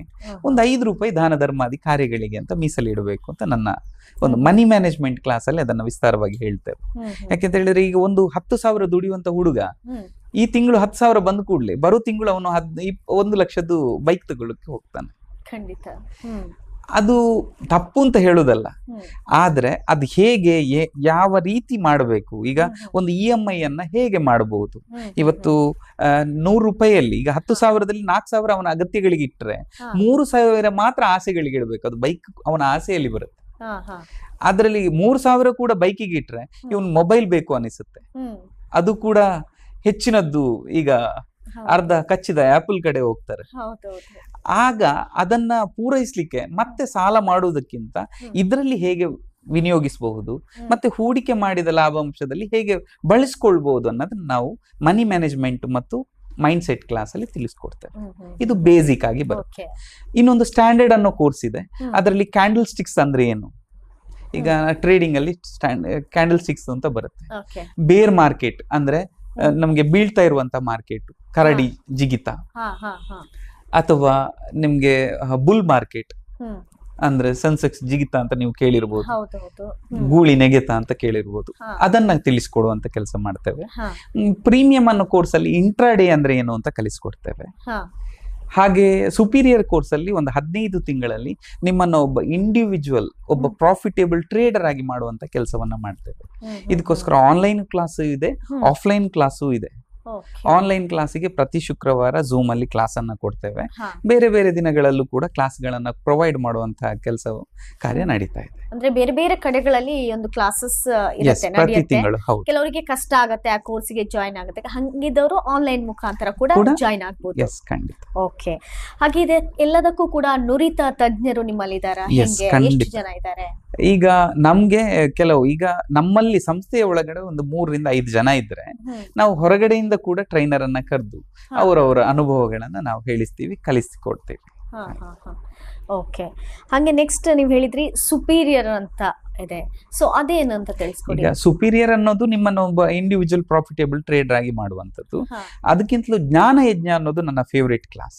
ಓಕೆ. ಜ್ಞಾನ ಯಜ್ಞ ಅನ್ನೋದು ಒಂದು 5 ದಿನಗಳದ್ದು. ಹ್ಮ್. ಒಂದು ಭಾನುವಾರ ದಿವಸ ಹ್ಮ್. ನಿಮ್ಗೆ ನಾವು ಬೇಸಿಕ್ ಕಲ್ಸ್ಕೊಟ್ರೆ ಹ್ಮ್. ಸೋಮವಾರ, ಮಂಗಳವಾರ, ಬುಧವಾರ, ಗುರುವಾರ ಹಾ. ಉಳಿದ 4 ದಿನಗಳಲ್ಲಿ ನಿಮ್ಗೆ ಲೈವ್ ಮಾರ್ಕೆಟ್ ಅಲ್ಲಿ ಹೇಗೆ ಬೈ ಮಾಡೋದು, ಹೇಗೆ ಸೆಲ್ ಮಾಡೋದು ಹೇಗೆ ಅಂತ ಕಲಿಸಿಕೊಡ್ತೇವೆ. Okay, okay. ಮತ್ತೆ ಅದನ್ನ ಮುಂದುವರಿಸಿಕೊಂಡು ನಿಮ್ಮ ಜೊತೆಗೆ ನಾವು 1 ವರ್ಷಗಳ ಕಾಲ ಆನ್ಲೈನ್ ಅಲ್ಲಿ ಸಪೋರ್ಟ್ ಮಾಡ್ತೇವೆ. ಹಾ, ಹಾ. 1 ವರ್ಷಗಳ ಕಾಲ ಮತ್ತೆ ನೀವು ಸಪೋರ್ಟ್ Support. ಬೆನ್ನೆಲುಬಾಗಿ ನಿಲ್ತೀರಾ Yes, ಹಾಗಿದ್ರೆ? ಖಂಡಿತ. ಓಕೆ. ಈ 5 ದಿನಗಳ ಕ್ಲಾಸ್ ಅನ್ನ ಕೂಡ ನೀವು ಆಫ್ಲೈನ್ ಅಥವಾ ಆನ್ಲೈನ್ ಅಲ್ಲಿ ತಗೋತೀರಾ, ಹೆಂಗೆ? ಇದು ಪ್ಯೂರ್ಲಿ ಆಫ್ಲೈನ್ Offline. ಕ್ಲಾಸ್. ಇದಕ್ಕೆ ಆನ್ಲೈನ್ ಅಲ್ಲಿ ಆಗುದಿಲ್ಲ. ಇದು ಎಲ್ಲಿ offline. ನಡೆಯುತ್ತೆ ಹಾಗಿದ್ರೆ? ಇದನ್ನ ಒಂದು ರೆಸಾರ್ಟ್ ಅಲ್ಲಿ 5 ದಿನಗಳ ಕಾಲ ಹ್ಮ್. ಒಂದು ಮೊಬೈಲ್ ನೆಟ್ವರ್ಕ್ ಅಲ್ಲಿ ಇರಬಾರ್ದು, ಅಲ್ಲಿ ಹಾ. ವೈಫೈ ನೆಟ್ವರ್ಕ್ ಮಾತ್ರ ಇರುತ್ತೆ. ಹಾ. ಬೆಳಿಗ್ಗಿನ ಹೊತ್ತಲ್ಲಿ ಅವರು ಧ್ಯಾನ ಮಾಡಿಕೊಂಡು, ಯೋಗ ಮಾಡಿಕೊಂಡು, ಹಾ. ಆಮೇಲೆ ಸ್ವಿಮ್ಮಿಂಗ್ ಪೂಲ್ ಅಲ್ಲಿ ಸ್ವಿಮ್ಮಿಂಗ್ ಮಾಡಿಕೊಂಡು, ಹಾ. ಆಮೇಲೆ ಮಾರ್ಕೆಟ್ ಅಲ್ಲಿ ಕ್ಲಾಸ್ ಅನ್ನ ತಕೊಂಡು, ಹಾ. ಸಾಯಂಕಾಲ ಒಂದು ಮೈಂಡ್ ಫ್ರೀಗೆ ಕ್ರಿಕೆಟ್ ಆಡ್ಕೊಂಡು ಇಂಥದ್ದೆಲ್ಲ ಒಂದು ವಾತಾವರಣದಲ್ಲಿ ಮಾಡುವಂತಹ ವ್ಯವಸ್ಥೆಯನ್ನ ಮಾಡಿದ್ವಿ. ಓಕೆ, ಅದು ಪರ್ಟಿಕ್ಯುಲರ್ ಆಗಿರುವಂತ ಪ್ಲೇಸ್ ಅಂತ ಫಿಕ್ಸ್ ಮಾಡ್ತೀರಾ? ಅಂದ್ರೆ ಈಗ ಆಲ್ಮೋಸ್ಟ್ ನಮ್ಮ ಮಡಿಕೇರಿ ಏರಿಯಾ ಎಲ್ಲ ಆ ಕಡೆ ಮಾಡ್ತೀರಿ. ಓಕೆ, ಅಂದ್ರೆ ಬೇರೆ ಬೇರೆ ಕಡೆಗಳಿಂದ ಈಗ ಬರ್ಬಹುದಲ್ವಾ ವಿದ್ಯಾರ್ಥಿ, ಅಂದ್ರೆ ಕಲೀಲಿಕ್ಕೆ ಅಂತ ಬರ್ತಾರೆ. ಸೊ ಅಂತವ್ರಿಗೋಸ್ಕರ ಈಗ ಮಡಿಕೇರಿಯಲ್ಲಿ ಮಾಡ್ತೀರಾ ಅಂತ ಹೇಳಿದ್ರಿ. ಕೆಲವರಿಗೆ ಈಗ ಬೆಂಗಳೂರಲ್ಲಿ ಆಸೆ ಇರುತ್ತೆ, ಅವಾಗ ಅವ್ರು ಹೆಂಗೆ? ನಮ್ಗೆ ಈಗ ನಾವು ಜ್ಞಾನಯಜ್ಞ ಅನ್ನೋದು 2 ಸರಿ ಕೋರ್ಸ್ ಆಗಿದೆ, 100 ವಿದ್ಯಾರ್ಥಿಗಳಿಗೆ ಕಲಿಸಿಕೊಡುವಂತದ್ದು ಮಾಡಿದ್ದೇವೆ. ಅದರಲ್ಲಿ ಬೆಂಗಳೂರಿಂದ ಬಂದಿದ್ದಾರೆ, ಬಿಜಾಪುರದಿಂದ ಬಂದಿದ್ದಾರೆ, ಗುಲ್ಬರ್ಗದಿಂದ ಬಂದಿದ್ದಾರೆ, ಮಡಿಕೇರಿಯಲ್ಲಿ ಆಗಿರುವಂತದ್ದು. ಬೇರೆ ಬೇರೆ ಕಡೆಗಳಿಂದ ಕೂಡ ಬರ್ತಾರೆ. ಇದೀಗ ಪರ್ಟಿಕ್ಯುಲರ್ ಆಗಿ ಫಿಕ್ಸ್ ಇಲ್ಲ, ಮಡಿಕೇರಿ ಅಂತ ಫಿಕ್ಸ್ ಇಲ್ಲ, ಬೇರೆ ಬೇರೆ ಕಡೆಗಳಲ್ಲಿ ಕೂಡ ಆಗ್ಬಹುದು. ಉತ್ತಮ ವಾತಾವರಣ ಎಲ್ಲಿದೆ ಅಲ್ಲಿ ನಾವು ಮಾಡ್ತೀವಿ. ಓಕೆ ಓಕೆ ಓಕೆ, ಸರಿ. ಹಂಗೆ ಇದರಲ್ಲಿ ನೀವು ಶಿಷ್ಯ ವೇತನವನ್ನ ಕೂಡ ನೀಡ್ತೀರಿ ಅನ್ನುವಂಥದ್ದನ್ನ ನಾನು ಕೇಳ್ಪಟ್ಟೆ, ಇದು ಹೆಂಗೆ ಸರ್? ಈಗ ಶಿಷ್ಯ ವೇತನ ಅನ್ನೋದು ನಾನು ಆಗ ವಿವರಿಸಿದ ಹಾಗೆ ಅವರ ಫೀಸ್ ಅನ್ನ ಒಂದು ಅಟ್ರಾಕ್ಟಿಗೋಸ್ಕರ, ಈಗ ನಾನು ಕಟ್ಟಿ ನನ್ಗೆ ಕಲೀಲಿಲ್ಲ ಅಂದ್ರೆ, ನನ್ಗೆ ಟೈಮ್ ಸಿಕ್ಕಿಲ್ಲ ಅಂದ್ರೆ ಅಂತ ಹೇಳ್ತಾರೆ. ಅದೇ ಫೀಸ್ ಅನ್ನ ಅವರಿಗೆ ರಿಟರ್ನ್ ಆಗಿ ಕೊಟ್ರೆ ನನ್ನ ಫೀಸು ವಾಪಸ್ ಬರ್ತಾ ಇದೆ ಅಂತ ಗೊತ್ತಾಗುತ್ತೆ. ಅದೇ ಫೀಸ್ ಇಂದ ಅವ್ರು ಯಾವ ರೀತಿ ಹೂಡಿಕೆ ಮಾಡಬಹುದು ಅದನ್ನ ಅವರು ವಿನಿಯೋಗಿಸಿದ್ರೆ ಅವರಿಗೆ 15 ತಿಂಗಳಲ್ಲಿ ಎಷ್ಟು ರಿಟರ್ನ್ ಸಿಗುತ್ತೆ ಅಂತ ಅವರಿಗೆ ರಿಯಲೈಸ್ ಆಗುತ್ತೆ. ಓಕೆ, ಅಂದ್ರೆ 15 ದಿನಗಳಲ್ಲಿ 15 ತಿಂಗಳ ಕೋರ್ಸ್ ಇರತ್ತೆ ಅಲ್ವಾ? ಸೊ ಓಕೆ, 15 ತಿಂಗಳ ಇದ್ರಲ್ಲಿ ನಿಮ್ಗೆ ಶಿಷ್ಯ ವೇತನವನ್ನ ನೀವು ಕೊಡ್ತೀರಾ ಹಾಗಿದ್ರೆ. ಓಕೆ, ಹಾಗೆ ಇದ್ರಲ್ಲಿ ಈಗ ಬೇರೆ ಬೇರೆ ರೀತಿಯಾಗಿರುವಂತಹ ಸಮೂಹ ಸಂಸ್ಥೆಗಳಿದೆ ಅಂತ ನೀವು ಹೇಳಿದ್ರಿ. ಈಗ 4 ನೀವು ಹೇಳಿದ್ರಿ. ಹಾಗೆ ಮುಂದಿನ ಯೋಜನೆಗಳು ಯಾವ್ದಿದೆ? ಯಾವ ರೀತಿಯಾಗಿರುವಂತಹ ಸಮೂಹ ಸಂಸ್ಥೆಗಳನ್ನ ಮಾಡ್ಬೇಕು ಅಂತ ಇದ್ದೀರಾ ನೀವು? ಈಗ ಮೊದಲನೇದಾಗಿ ನಂದ ಗೋಕುಲದ ಬಗ್ಗೆ ಹೇಳ್ಬೇಕಾದ್ರೆ ಅದು ಮೂಲ ಪರಿಕಲ್ಪನೆ ನಂದು. ಒಂದು ಕೊರೋನಾ ಸಂದರ್ಭದಲ್ಲಿ ನಾವು ಫ್ಲಾಟ್ ಅಲ್ಲಿ ಇರ್ಬೇಕಾದ್ರೆ ಈ ಹಳ್ಳಿ ಜೀವನ ಒಳ್ಳೇದು ಅಂತ ನಾವು ಅನ್ಕೋಬೇಕಾದ್ರೆ, ಆ ಹಳ್ಳಿಯವರು ಸಿಟಿ ಜೀವನ ಒಳ್ಳೇದು ಅಂತ ಅನ್ಕೊಂಡ್ರೆ, ಹಳ್ಳಿನೂ ಸಿಟಿನೂ ಜೊತೆಯಾಗಿದ್ರೆ ಹೇಗೆ ಅನ್ನೋ ಪರಿಕಲ್ಪನೆಯ ಮೂಲಕ ಹುಟ್ಟಿಕೊಂಡಿದ್ದು ನಂದ ಗೋಕುಲ ಅನ್ನೋ ಪ್ರಾಜೆಕ್ಟ್. ಮಂಗಳೂರಿನಿಂದ ಒಂದು ಸುಮಾರು 10-15 ಕಿಲೋಮೀಟರ್ ವ್ಯಾಪ್ತಿಯ ಒಳಗಡೆ ಒಂದು 60ರಿಂದ 62 ಎಕರೆ ಜಾಗದಲ್ಲಿ ಒಂದು 5 ಎಂಟ್ರಿ ಇರುವಂತಹ ಜಾಗ. ಅದು ಒಂದು ಎಂಟ್ರಿಗೆ ಗರುಡ ದ್ವಾರ ಅಂತ ಹೆಸರು, ಇನ್ನೊಂದು ಶಂಖದ್ವಾರ, ಇನ್ನೊಂದು ಚಕ್ರದ್ವಾರ, ಇನ್ನೊಂದು ಗದಾದ್ವಾರ, ಇನ್ನೊಂದು ಪದ್ಮದ್ವಾರ ಅಂತ ಈ ರೀತಿ 5 ಎಂಟ್ರಿಗಳು. ಅದರಲ್ಲಿ ಬಾರ್ಡರ್ ಏರಿಯಾದಲ್ಲಿ 4 ಮನೆಗಳ ಅಪಾರ್ಟ್ಮೆಂಟ್, ಒಟ್ಟು 1600 ಮನೆಗಳು ಬರಬೇಕು. ಇಂಥ ಒಂದು ಆಸೆಯನ್ನು ಇಟ್ಕೊಂಡಿದ್ದೀವಿ. ಚಕ್ರಧ್ವಜ, ಶಂಖಧ್ವಜ, ಗದಾಧ್ವಜ, ಪದ್ಮಧ್ವಜ ಅಂತ ಒಂದು 4 ಏರಿಯಾದಲ್ಲಿ ಒಟ್ಟು 400 ಬಿಲ್ಡಿಂಗ್ಗಳು, 4 ಮನೆಗಳು, 1600 ಮನೆಗಳು. ಇಂಥದ್ದನ್ನ ಒಂದು ಪ್ರಕೃತಿ ಜೊತೆ ಬದುಕಲಿಕ್ಕೆ ಒಂದು ಮಾಡಬೇಕು ಅನ್ನೋ ಆಶಯವನ್ನ ಹೊಂದಿದೆ. ಓಕೆ, ಈ ಎಲ್ಲ ಹೆಸರುಗಳನ್ನ ಕೇಳಿದ್ರೆ ನಿಮ್ಮ ಹೆಸರಾಗಿರ್ಬೋದು, ಹಾಗೆ ಈಗ ಕೆಲವೊಂದು ಸಮೂಹ ಏನು ಸಂಸ್ಥೆಗಳು ಮಾಡ್ಕೊಂಡಿದ್ರೆ ಇದೆಲ್ಲ ಹೆಸರುಗಳನ್ನ ನೋಡಿದ್ರೆ ನೀವು ಶ್ರೀಕೃಷ್ಣ ಪರಮಾತ್ಮನ ಭಕ್ತರು ಅಂತ ಅನ್ನಿಸ್ತಾ ಇದೆ. ಇದ್ರ ಬಗ್ಗೆ ಏನ್ ಹೇಳ್ತೀರಾ ಸರ್? ನಾನು ಶ್ರೀಕೃಷ್ಣ ಪರಮಾತ್ಮನನ್ನ ಸ್ನೇಹಿತನಾಗಿ ಪಡೀಲಿಕ್ಕೆ ಇಷ್ಟಪಡ್ತೇನೆ ಹೊರತು ದೇವರಾಗಿ ಅಲ್ಲ. ಸೊ ನನ್ನ ತಂದೆಯ ಹೆಸರು ಕೃಷ್ಣ ಭಂಡಾರಿ, ಹಾಗಾಗಿ ನನ್ನ ಹೆಸರು ಕೇವಲ ನಿಶಾನ್ ಇದ್ದಿದ್ದು, ಹಾಗಾಗಿ ನನ್ನ ಹೆಸರು ನಿಶಾನ್ ಕೃಷ್ಣ ಭಂಡಾರಿ. ಮತ್ತೆ ಇದೆಲ್ಲವೂ ಆಫ್ಟರ್ ಕೊರೋನಾ ನಮ್ಗೆ ಒಂದೊಂದು ಪ್ರೇರಣೆ ಆಗಿರೋದೇ ಹೊರತು ನಾವಾಗಿ ಇಟ್ಟಿರುವಂತ ಹೆಸರಲ್ಲ. ಪ್ರೇರೇಪಣೆ ಒಂದು ಕಡೆಯಿಂದ ಹೇಗೋ ಬರ್ತಾ ಇದೆ ಅಂತ ಅನ್ಕೊಳ್ತೀನಿ. ಓಕೆ, ಇದೆಲ್ಲವೂ ಕೂಡ ಅದೇ ನಿಮ್ಮ ಸ್ನೇಹಿತನ ಒಂದು ಪ್ರೇರೇಪಣೆ ಅಂತ ಹೇಳ್ಬೋದು, ಅಂದ್ರೆ ಶ್ರೀಕೃಷ್ಣ ಪರಮಾತ್ಮನ ಪ್ರೇರೇಪಣೆ ಅಂತ ಹೇಳ್ಬೋದು. ಓಕೆ, ಹಾಗೆ ಇವಾಗ ನೀವು ಹೇಳಿದ್ರಿ 60ರಿಂದ 62 ಎಕರೆಯಲ್ಲಿ ಈಗ ನಂದ ಗೋಕುಲವನ್ನ ಸ್ಟಾರ್ಟ್ ಮಾಡುವಂತ ಪ್ಲಾನ್ ಇದೆ ಅಂತ. ಇದು ಯಾವ ರೀತಿಯಾಗಿ ಜನರಿಗೆ ಸಹಕಾರ ಆಗ್ಬೋದು? ಈಗ ಜನರಿಗೆ ಅಂದ್ರೆ ಒಂದು ಮಧ್ಯಮ ವರ್ಗದವರಿಗೂ ಆಗ್ಬೇಕು, ಆಧ್ಯಾತ್ಮದ ಒಲವು ಇರುವವರಿಗೂ ಆಗ್ಬೇಕು, ಎಲ್ರಿಗೂ ಒಂದು ಪ್ರಕೃತಿ ಮಧ್ಯೆ ಬದುಕಬೇಕು ಅನ್ನೋ ಆಸೆ ಇರುವವರಿಗೆ ತಲುಪಬೇಕು ಅನ್ನೋ ಆಶಯ ಹೊತ್ತು ಮಾಡಿದ್ದೇವೆ. ಒಂದು ಎಕಾನಮಿ ಬಜೆಟ್, ಅದಕ್ಕೆ ಸಾಲ ಸೌಲಭ್ಯವನ್ನ ನಮ್ಮದೇ ಗೋವರ್ಧನಗಿರಿ ಕೋಆಪರೇಟಿವ್ ಸೊಸೈಟಿಯಲ್ಲಿ ಕೊಡಬೇಕು ಅನ್ನೋ ಆಶಯವನ್ನ ಹೊತ್ಕೊಂಡಿದೆ. ಓಕೆ, ನಂದ ಗೋಕುಲದ ಬಗ್ಗೆ ಹೇಳಿದ್ರಿ, ಹಾಗೆ 4 ಸಮೂಹ ಸಂಸ್ಥೆಗಳ ಬಗ್ಗೆ ಹೇಳಿದ್ರಿ. ಇನ್ನು ನೆಕ್ಸ್ಟ್ ಯಾವ್ದೆಲ್ಲ ಇದೆ? ಇವತ್ತು ನಮ್ಮ ಸಂಸ್ಥೆಯನ್ನ ಸೆಬಿ ರಿಜಿಸ್ಟರ್ಡ್ ಒಂದು ಡಿಮ್ಯಾಟ್ ಅಕೌಂಟ್ ನಮ್ಮಲ್ಲೇ ಮಾಡಿಕೊಡ್ಬೇಕು. ಈಗ ಬೇರೆ ಬೇರೆ ಇದರಲ್ಲಿ ನಾವು ಬ್ರೋಕರೇಜ್ ತಕೊಂಡು ಮಾಡ್ತಾ ಇದ್ದೇವೆ, ನಮ್ಮಲ್ಲೇ ಸ್ವಂತವಾಗಿ ಮಾಡ್ಬೇಕು ಅನ್ನೋ ಆಶಯವನ್ನು ಹೊಂದ್ಕೊಂಡಿದೀವಿ. ಅದಕ್ಕೆ ಶಂಖನಾದ ಅಂತ ಕ್ಯಾಪಿಟಲ್ ಪ್ರೈವೇಟ್ ಲಿಮಿಟೆಡ್ ಅಂತ ಒಂದು ಸಂಸ್ಥೆಯನ್ನ ಮಾಡಿದ್ದೇವೆ. ಅದು ರಿಜಿಸ್ಟ್ರಿಗೆ ಹೋಗಿದೆ, ಸೆಬಿಯಲ್ಲಿದೆ. ಓಕೆ, ಆಲ್ಗೋ ಟ್ರೇಡಿಂಗ್ ನ ಮೂಲಕ ಟ್ರೇಡಿಂಗ್ ಮಾಡ್ಲಿಕ್ಕೆ ಬಿಸಿ ಇರುವವರು ಟ್ರೇಡ್ ಮಾಡಬಹುದು ಅನ್ನೋದಕ್ಕೆ ತುಂಬಾ ಕೆಲಸ ನಡೀತಾ ಇದೆ. ಅದೊಂದು ಇರುವಂತದ್ದು ನಮ್ದು. ಮತ್ತೆ ಎಂಪೀರಿಯಾ ಬಿಲ್ಡರ್ಸ್ ಅಂಡ್ ಡೆವಲಪರ್ಸ್ ಅಂತ ಮಾಡ್ತಾ ಇದ್ದೇವೆ. ಅದರಲ್ಲೂ ಕೂಡ ಎಲ್ಲವನ್ನು ಕೂಡ ಒಳಗೆ ತರಬೇಕು ಅನ್ನೋ ಉದ್ದೇಶವನ್ನ ಇಟ್ಕೊಂಡಿದ್ದೇವೆ. ಅಂದ್ರೆ ಬಿಲ್ಡರ್ಸ್ ಅಂಡ್ ಡೆವಲಪರ್ಸ್ ಇದ್ರೆ ನಮ್ಮ ನಂದಗೋಕುಲ ಪ್ರಾಜೆಕ್ಟ್ ಗೆ ಪೂರಕ ಆಗಿರ್ಬೋದು, ಮತ್ತೆ ಕೆಲವು ಕಡೆ ರಿಯಲ್ ಎಸ್ಟೇಟ್ ಮಾಡೋದಕ್ಕೆ ಎಲ್ಲ ಸಹಕಾರ ಆಗ್ಬೋದು. ಎಲ್ಲ ರಂಗದಲ್ಲೂ ಎಲ್ಲರೂ ಮಾಡುವವರ ಜೊತೆಗೆ ನಾವು ನಿಂತು ಅವರಿಗೆ ಸಪೋರ್ಟ್ ಮಾಡೋಣ ಅಂತ ಅಷ್ಟೇ. ನಮ್ಗೆ ಎಲ್ಲದರಿಂದ ಲಾಭಾಂಶ ನಾವು ಪಡಿಬೇಕು ಅಂತಲ್ಲ. ಯಾರ್ಯಾರು ಮಾಡ್ತಾ ಇದ್ದಾರೆ ಅವರಿಗೆ ಸಹಕಾರವಾಗಿ ನಾವು ಇರ್ತೇವೆ, ಅವ್ರ ಜೊತೆಗೆ ಮಾಡ್ಲಿಕ್ಕೆ ನಾವು ರೆಡಿ ಇದ್ದೇವೆ.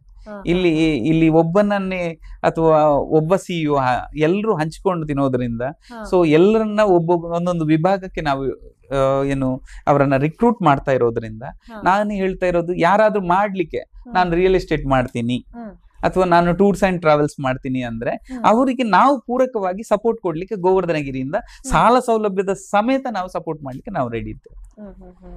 ಯಾರಿಗೆಲ್ಲ ಇಂಟ್ರೆಸ್ಟ್ ಇರುತ್ತೋ ನೀವೆಲ್ಲರೂ ಕೂಡ ಸಪೋರ್ಟ್ ಅನ್ನ ತಗೊಳ್ಬಹುದು. ಇವರು ಬೆನ್ನೆಲುಬಾಗಿ ನಿಲ್ತಾರೆ ಅಂತ ಹೇಳ್ತಾ ಎಲ್ಲರೂ ಸೇರಿ ಮಾಡೋಣ. ಓಕೆ, ಎಲ್ಲರೂ ಒಟ್ಟಿಗೆ ಕೆಲಸ ಮಾಡೋಲ್ವಾ? ಓಕೆ, ಹಾಗೆ ಇನ್ನುಳಿದ ಸಂಸ್ಥೆಗಳು ಯಾವ್ದಿದೆ? ಈಗ ಇನ್ನೂ ಕೂಡ ಇದು ಪೈಪ್ಲೈನ್ ಅಲ್ಲಿದೆ. ಸೊ ಅದನ್ನ ಅನೌನ್ಸ್ಮೆಂಟ್ ಗೆ ಇನ್ನು ದಿನಗಳಿರೋದ್ರಿಂದ ಹೆಸರುಗಳನ್ನ ಇವತ್ತು ನಾನು ಅನೌನ್ಸ್ ಮಾಡಲ್ಲ ಅಂತ ಹೇಳ್ತೀನಿ.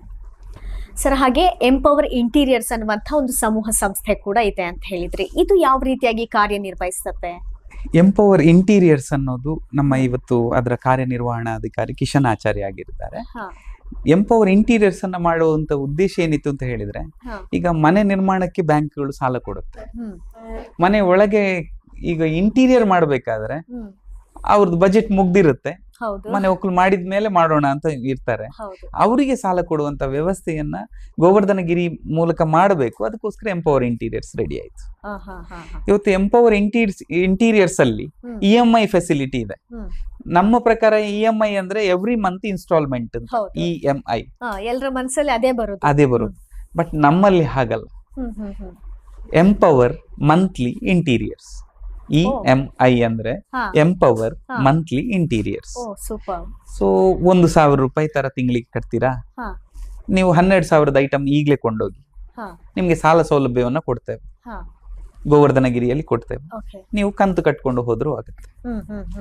ಇನ್ನು ಕೆಲವರಿಗೆ ಈಗ 1,000 ಲಕ್ಕಿ ಸ್ಕೀಮ್ಗಳದ್ದು ಭಾರಿ ಇದೆ. ಸೊ ನಮ್ಮಲ್ಲೂ ನೀವು ಕಟ್ತೀರಿ ಅಂತ ಆದ್ರೆ ನಮ್ಮಲ್ಲಿ ಲಕ್ಕಿ ಸ್ಕೀಮ್ಗಳಲ್ಲ, ನಮ್ದು ಲಕ್ಕಿ EMI. ಎಸ್, ನಮ್ದು ಹೆಚ್ಚು ನಿಮ್ಗೆ ಅತಿ ಹೆಚ್ಚಿನದ್ದು ಸಿಗ್ಲಿಕ್ಕಿಲ್ಲ, ಬಟ್ ಉತ್ತಮವಾಗಿರುವಂತದನ್ನ ಕೊಡೋದಕ್ಕೆ ನಾವು ಪ್ರಯತ್ನ ಪಡ್ತೇವೆ. 12,000 ವರ್ತಿದ್ದು ಪ್ರಾಡಕ್ಟ್ ಅನ್ನ 10 ತಿಂಗಳು ಕಟ್ಟಿದ್ದಕ್ಕೆ 12,000 ವರ್ತಿದ್ದು ಪ್ರಾಡಕ್ಟ್ ಕೊಡ್ತೇವೆ. ಅಂದ್ರೆ ಲಕ್ಕಿ ಕಸ್ಟಮರ್ ಹೆಂಗೆ ಅದು? ಇಲ್ಲ, ಎಲ್ರಿಗೂ ಕೊಡ್ತೇವೆ. ಲಕ್ಕಿ ಬಂದದ್ರಲ್ಲಿ ಈಗ ನಂದಗೋಕುಲ ಮನೆ ಆಗಿರ್ಬೋದು, ಅಂತದ್ದೆಲ್ಲ ಒಂದು 2-3 ಮನೆಗಳನ್ನ ಈ ರೀತಿ ಯೋಜನೆಗಳನ್ನ ಹಾಕಬೇಕು ಅಂತ ಇದೆ. ಪ್ಲಾನ್ ಹಾಕ್ತಾ ಇದ್ರೆ. ಓಕೆ, ಹಾಗೆ ಈಗ ಇನ್ನೊಂದು ನೀವು ಹೇಳ್ತಾ ಇದ್ರಿ ಹಾಗೆ ಏನು ಗೋಕುಲಂ ಮಾರ್ಟ್ ಅಂತ. ಸೊ ಇದ್ರ ಬಗ್ಗೆ ಏನ್ ಹೇಳ್ತೀರಾ? ಗೋಕುಲಂ ಮಾರ್ಟ್ ಬಗ್ಗೆ ಹೇಳಬೇಕಾದ್ರೆ ಈಗ ಕೆಲವರಿಗೆ ಈಗ ಪ್ರಾಡಕ್ಟ್ಗಳು ಆರ್ಗ್ಯಾನಿಕ್ ಪ್ರಾಡಕ್ಟ್ಗಳು ಸಿಗಬೇಕು ಅಂತ ನಮ್ಮ ಆಶೆ.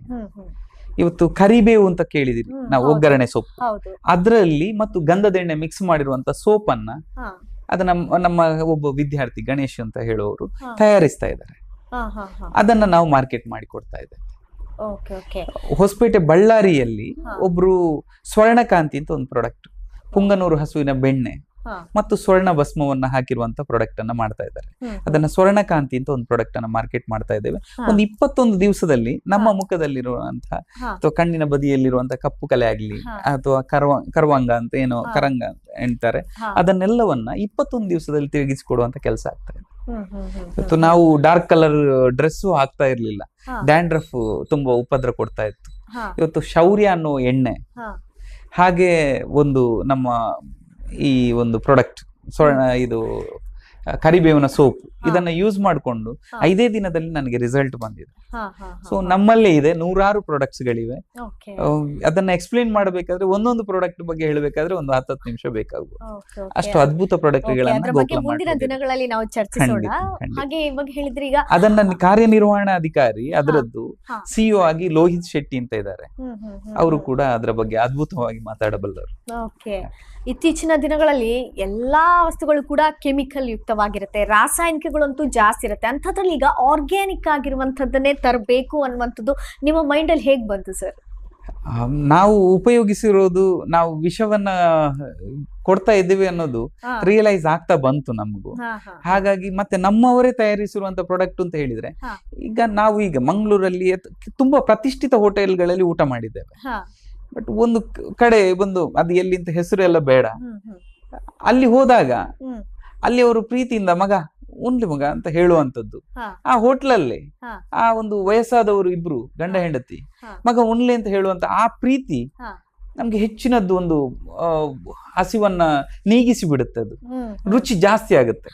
ಸೊ ಹಾಗೆ ನಮ್ಮವರೇ ತಯಾರಿಸಿರುವಂತ ಪ್ರಾಡಕ್ಟ್ ಅಂತಂದ್ರೆ ನಮ್ಗೆ ಉಪಯೋಗಿಸುವಾಗ ಆ ಒಂದು ಫೀಲ್ ಕೊಡುತ್ತೆ. ಖಂಡಿತ ಖಂಡಿತ. ನಾನು ಥೈಲ್ಯಾಂಡ್ ದೇಶಕ್ಕೂ ನಮ್ಮ ಟೀಮ್ ಜೊತೆ ಒಂದು 75 ಜನರ ಜೊತೆ ಹೋಗಿದ್ವಿ ವಿದೇಶ ಪ್ರಯಾಣದಲ್ಲಿ. ಅವತ್ತು ಕೂಡ ನಮ್ದೇ ಗೋಕುಲ ಮಾರ್ಟ್ನ ಪ್ರಾಡಕ್ಟ್ ಅನ್ನ ಅಲ್ಲಿ ನಾವು ಯೂಸ್ ಮಾಡಿದಾಗ ಅದು ಸಿಕ್ಕಿರುವಂತ ತೃಪ್ತಿ. ಇವತ್ತು ಕರಿಬೇವಿನ ಈಗ ಸೋಪ್ನ ಜೊತೆಗೆ ಕರಿಬೇವಿನ ಸೋಪನ್ನ ನಾವು ಸ್ನಾನಕ್ಕೆ ಯೂಸ್ ಮಾಡಿದ್ರೆ, ಈಗ ನಮ್ಮಲ್ಲಿ ಒಂದು ಪುಡಿ ಇದೆ ದಂತಕ್ಷೇಮ ಅಂತ ಒಂದು ಪುಡಿ ಇದೆ, ಅದರಿಂದ ಹಲ್ಲು ನೋವು ಕೂಡ 3 ದಿನದಲ್ಲಿ ಮಾಯ ಆಗುತ್ತೆ. ಎರಡನೇದಾಗಿ ನಿಮ್ಗೆ ಬಾಯಿಗೆ ಯಾವತ್ತು ಬೆಳಿಗ್ಗೆ ಮಧುರ ರಸ ಹೋಗ್ಬಾರ್ದಂತೆ, ಕಹಿ ರಸ ಹೋಗ್ಬೇಕಂತೆ ನಮ್ಗೊಂದು ತಿಳಿದವರು ಹೇಳಿದ್ದಾರೆ. ಸೊ ಕಹಿ ರಸ ಎಲ್ಲಿಂದ ಹೋಗುತ್ತೆ, ಹೇಗೆ ಹೋಗುತ್ತೆ? ಸೊ ಇವತ್ತು ನಾವು ಯೂಸ್ ಮಾಡುವಂತ ಪುಡಿ ಏನಿದೆ ದಂತಕ್ಷೇಮ, ಅದು ಕಹಿ ರಸದಿಂದ ಅಂದ್ರೆ ಕಹಿಯಾಗಿದೆ, ಆ ಪುಡಿಯಿಂದ ನಾವು ಹಲ್ಲುಜ್ಜುವಂತ ಕೆಲಸವನ್ನು ಮಾಡ್ತಾ ಇದ್ದೇವೆ. ಸೊ ಇದು ನನಗೆ ತುಂಬಾ ರಿಸಲ್ಟ್ ಅನ್ನ ಕೊಟ್ಟಿದೆ. ಹೊತ್ತು ನೀರು ಕುಡಿಬೇಕು ಅಂತ ಹೇಳ್ತಾರೆ, ಒಂದ್ ಸ್ವಲ್ಪ ನೀರು ಕುಡಿಲಿಕ್ಕೆ ಕಷ್ಟ, ಆದ್ರೆ ಈ ಹಲ್ಲುಜ್ಜುವ ಪುಡಿಯನ್ನು ಯೂಸ್ ಮಾಡಿದ್ಮೇಲೆ ಆ ಕಹಿ ಹೋಗ್ಬೇಕು ಅಂತ ಹೇಳಿ ನೀರು ಕುಡಿಲಿಕ್ಕೆ ಸ್ಟಾರ್ಟ್ ಮಾಡಿದೆ. ಬಾರಿ ತುಂಬಾ ನನಗೂ ಹೆಲ್ಪ್ ಆಗಿದೆ. ಓಕೆ ಸ್ವಂತ ಈ ಪ್ರಾಡಕ್ಟ್ ಗಳನ್ನೆಲ್ಲ ಸ್ವಂತ ನೀವೇ ಖುದ್ದಾಗಿ ಯೂಸ್ ಮಾಡ್ತೀರಿ, ಆಮೇಲೆ ಅದ್ರ ಒಂದು ರಿಸಲ್ಟ್ ಏನಿದೆ ಅನ್ನುವಂಥದ್ದನ್ನ ಏನ್ ಹೇಳ್ತೀರಾ ಅಲ್ವಾ, ಆಮೇಲೆ ಜನರಿಗೆ ಅದನ್ನ ಕೊಡುವಂತ ಪ್ರಯತ್ನವನ್ನ ಮಾಡ್ತೀರಾ. ಹಾಗೆ ಈಗ ದೇಶ ವಿದೇಶಗಳಲ್ಲೂ ಕೂಡ ಇದನ್ನ ಯೂಸ್ ಮಾಡ್ತಾ ಇದ್ದಾರೆ. ಖಂಡಿತ ಮಾಡ್ತಾ ಇದ್ದಾರೆ. ಇವತ್ತು ನಮ್ಮಲ್ಲಿ ಎಲ್ಲೆಲ್ಲಿಗೂ ನಾವು ಪ್ಯಾಕ್ ಮಾಡಿ ಕಳಿಸುವಂತ ಕೆಲಸ ಮಾಡ್ತಾ ಇದ್ದೇವೆ. ಎಲ್ಲಿಂದ ಬೇಕಾದ್ರೂ ತಗೋಬಹುದು, ಆನ್ಲೈನ್ ಮೂಲಕ. ಇವತ್ತು ಗೋಕುಲ ಮಾರ್ಟ್ ಅಂತ ನಮ್ಮ ಒಂದು ವೆಬ್ಸೈಟ್ ಇದೆ, ಅದರಲ್ಲಿ ಹೋಗಿ ನಾವು ಪರ್ಚೇಸ್ ಅನ್ನ ಮಾಡಬಹುದು, ಬುಕ್ ಮಾಡಬಹುದು. ನಿಮ್ಗೆ ಎಲ್ಲಿಗೆ ಬೇಕಾದ್ರೂ ನಾವು ತಲುಪಿಸುವಂತ ಕೆಲಸವನ್ನ ಮಾಡ್ತೇವೆ. ಓಕೆ, ಇನ್ನು ಐಟಮ್ಸ್ ಗಳಿದ್ಯಾ ಅಥವಾ ಇದೇ ಸೋಪ್ ಅಂತ ಹೇಳಿದ್ರಿ, ಸ್ವರ್ಣಕಾಂತಿ ಅಂತ ಹೇಳಿದ್ರಿ, ಹಾಗೆ ಶೌರ್ಯ ಅಂತ ಹೇಳಿದ್ರಿ, ಇನ್ನು ಇದೆಯಾ ಅಥವಾ? 100 ಪ್ರಾಡಕ್ಟ್ಸ್ ಗಳಿವೆ, ಮಸಾಲಾ ಪುಡಿಗಳಿವೆ, ಮಸಾಲಾ ಪೌಡರ್ ಇದೆ, ಬೇರೆ ಬೇರೆ ಪ್ರಾಡಕ್ಟ್ಸ್ ಗಳಿವೆ. ಹಾಗೆ 100 ಪ್ರಾಡಕ್ಟ್ಸ್ ಎಲ್ಲವೂ ಕೂಡ ಆರ್ಗ್ಯಾನಿಕ್. ಹೌದು, ಆರ್ಗ್ಯಾನಿಕ್ ಆಗಿದೆ. ನೀವು ತಯಾರಿಸಿರುವಂತಹ ಅಥವಾ ನಮ್ಮವರು ಯಾರು ತಯಾರಿಸಿರುವಂತ ಪ್ರಾಡಕ್ಟ್ ಇದ್ರೆ ಅದನ್ನ ಮಾರುಕಟ್ಟೆ ಮಾಡಿ ಕೊಡ್ಲಿಕ್ಕೆ ನಾವು ತಯಾರಿದ್ದೇವೆ. ನೀವು ಆರ್ಗ್ಯಾನಿಕ್ ಆಗಿರ್ಬೇಕು, ಅಷ್ಟೇ ನಮ್ಮ ಕಂಡೀಷನ್, ಬೇರೆ ಏನೂ ಇಲ್ಲ. ಅದೆಲ್ಲ ಕ್ವಾಲಿಟಿ ಟೆಸ್ಟ್ ಮಾಡಿನೇ ನೀವು ತಗೋತೀರಾ ಹಂಗಿದ್ರೆ?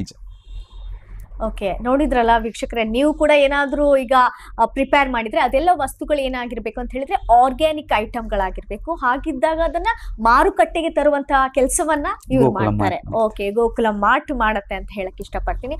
ಓಕೆ ಸರ್, ಇವಾಗ ಹೇಳಿದ್ರಿ ಆ ಒಂದು ಏನು ಸೋಪ್ ಆಗಿರ್ಬೋದು ಅಥವಾ ಏನು ಸ್ವರ್ಣಕಾಂತಿ ಆಗಿರ್ಬೋದು, ಇದೆಲ್ಲವನ್ನ ಕೂಡ ಅವ್ರು ಮಾಡ್ತಾರೆ ಅಂತ. ಅಂದ್ರೆ ಅವ್ರು ಖುದ್ದಾಗಿ ಮಾಡಿರುವಂತದ್ದನ್ನ ನೀವು ಯಾವುದೇ ರೀತಿ ಟ್ರೈನಿಂಗ್ ಅನ್ನ ಕೊಟ್ಟಿರಲ್ಲ, ಅವರೇ ಖುದ್ದಾಗಿ ಮಾಡಿರ್ತಾರೆ ಅಲ್ವಾ? ಹೌದು, ಅವ್ರು ಖುದ್ದಾಗಿ ಮಾಡಿರುವಂತದ್ದು. ಅವರು ಈಗ ಮನೆ ಬಳಕೆಗೆ ಅಂತ ಮಾಡಿರ್ತಾರೆ, ಅದಾಗ ರಿಸಲ್ಟ್ ಸಿಕ್ಕಿರುತ್ತೆ, ಅದನ್ನ ಇನ್ನೊಬ್ರಿಗೆ ಹೇಳಿರ್ತಾರೆ. ಆಮೇಲೆ ನಮಗೂ ನಮ್ಮ ವಿದ್ಯಾರ್ಥಿಗಳಾಗಿ ಬಂದಾಗ ನಮಗೂ ಹೇಳಿರ್ತಾರೆ.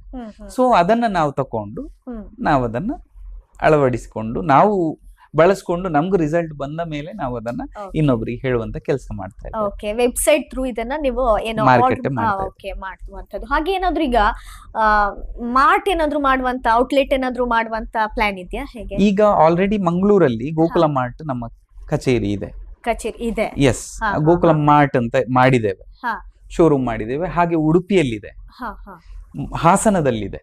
ನಮ್ದು ಎಲ್ಲೆಲ್ಲಿ ಎಂಪೀರಿಯಾ ಕಾರ್ಪೊರೇಷನ್ ಬ್ರಾಂಚ್ ಮಾಡಿದ್ದೇವೆ ಅಲ್ಲಿ ಒಂದು ಡಿಸ್ಪ್ಲೇಗೆ ನಾವು ಗೋಕುಲ ಮಾರ್ಟ್ ಪ್ರಾಡಕ್ಟ್ ಅನ್ನ ಇಟ್ಟಿದ್ದೇವೆ. ಅಲ್ಲಿ ಬಂದು ತಗೋಬಹುದು, ಅಲ್ಲಿ ನೇರವಾಗಿ ಬಂದು ತಗೊಳ್ಬಹುದು. ಅಥವಾ ಅಲ್ಲಿ ಹತ್ತಿರದವರಿಗೆ ನಾವು ತಲುಪಿಸುವಂತ ಕೆಲಸ ಅಲ್ಲಿಂದಲೇ ಮಾಡ್ತೇವೆ.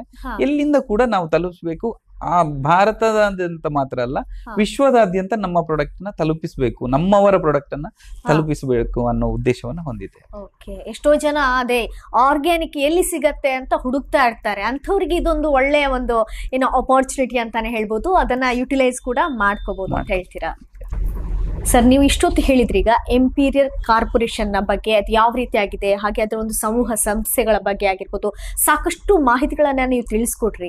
ಸೊ ಎಷ್ಟೋ ಜನ ಈಗ ನೋಡ್ತಾ ಇರ್ಬೋದು, ನಾವು ಯಾವ ರೀತಿಯಾಗಿ ಕಾಂಟ್ಯಾಕ್ಟ್ ಮಾಡ್ಬೋದು, ಇದರ ಒಂದು ಸದುಪಯೋಗವನ್ನ ಯಾವ ರೀತಿ ನಾವು ಪಡಿಬಹುದು ಅನ್ನುವಂಥದ್ದನ್ನ ಈಗ ನೋಡ್ತಾ ಇರ್ಬೋದು. ವೀಕ್ಷಕರಿಗೆ ಏನ್ ಹೇಳ್ತೀರಾ ಹಾಗಿದ್ರೆ?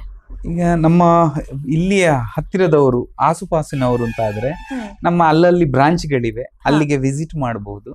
ಹಾಗೆ ದೂರದಿಂದ ಬರೋವರಿಗೆ ನೀವು ನಮ್ಮನ್ನು ಕಾಂಟ್ಯಾಕ್ಟ್ ಮಾಡಬಹುದು. ನಮ್ಮ ನಂಬರ್ ಇದೆ 8884723334 8884723334. ಇದನ್ನ ಕಾಂಟ್ಯಾಕ್ಟ್ ಮಾಡಬಹುದು. ಇದರ ಮೂಲಕ ನಾವು ಅವರಿಗೆ ಮಾಹಿತಿಯನ್ನ ಕೊಡ್ತೇವೆ. ಅವ್ರು ನೇರವಾಗಿ ಸಂಸ್ಥೆಯನ್ನ ವಿಸಿಟ್ ಮಾಡಿದ್ರೆ ಒಳ್ಳೆಯದು ಅಂತ ನಮ್ಮ ಅಭಿಪ್ರಾಯ. ಓಕೆ ಸರ್, ಅಂದ್ರೆ ಮಂಗಳೂರಲ್ಲಿ ಸಂಸ್ಥೆ ಇದೆ, ಸೊ ಅಲ್ಲಿಗೆ ಬಂದು ಕೂಡ ನೇರವಾಗಿ ವಿಸಿಟ್ ಮಾಡಬಹುದು, ಅಥವಾ ನೀವು ಅವ್ರು ಕೊಟ್ಟಿರುವಂತಹ ಕಾಂಟ್ಯಾಕ್ಟ್ ನಂಬರ್ ಅನ್ನ ಕೂಡ ನೀವು ಕಾಂಟ್ಯಾಕ್ಟ್ ಮಾಡ್ಕೋಬಹುದು. ಹಾಗೆ ನಾವು ಟಿವಿ ಸ್ಕ್ರೀನ್ ಮೇಲೆ ಕೂಡ ಡಿಸ್ಪ್ಲೇ ಮಾಡ್ತೀವಿ ಅಡ್ರೆಸ್ ಎಲ್ಲವನ್ನ, ಸೊ ಅದನ್ನ ಕೂಡ ನೀವು ಕಾಂಟ್ಯಾಕ್ಟ್ ಮಾಡಬಹುದು. ಓಕೆ ಸರ್, ಎಂಪೀರಿಯರ್ ಕಾರ್ಪೊರೇಷನ್ ನ ಬಗ್ಗೆ, ಸಮೂಹ ಸಂಸ್ಥೆಗಳಾಗಿರ್ಬೋದು, ಟೋಟಲ್ ಆಗಿ ಓವರ್ ಆಲ್ ಆಗಿ ನೀವು ತಿಳಿಸ್ಕೊಟ್ರಿ ಜನರಿಗೆ. ಸೊ ಇದೆಲ್ಲದಕ್ಕೂ ಕೂಡ thank you so much. Thank you very much.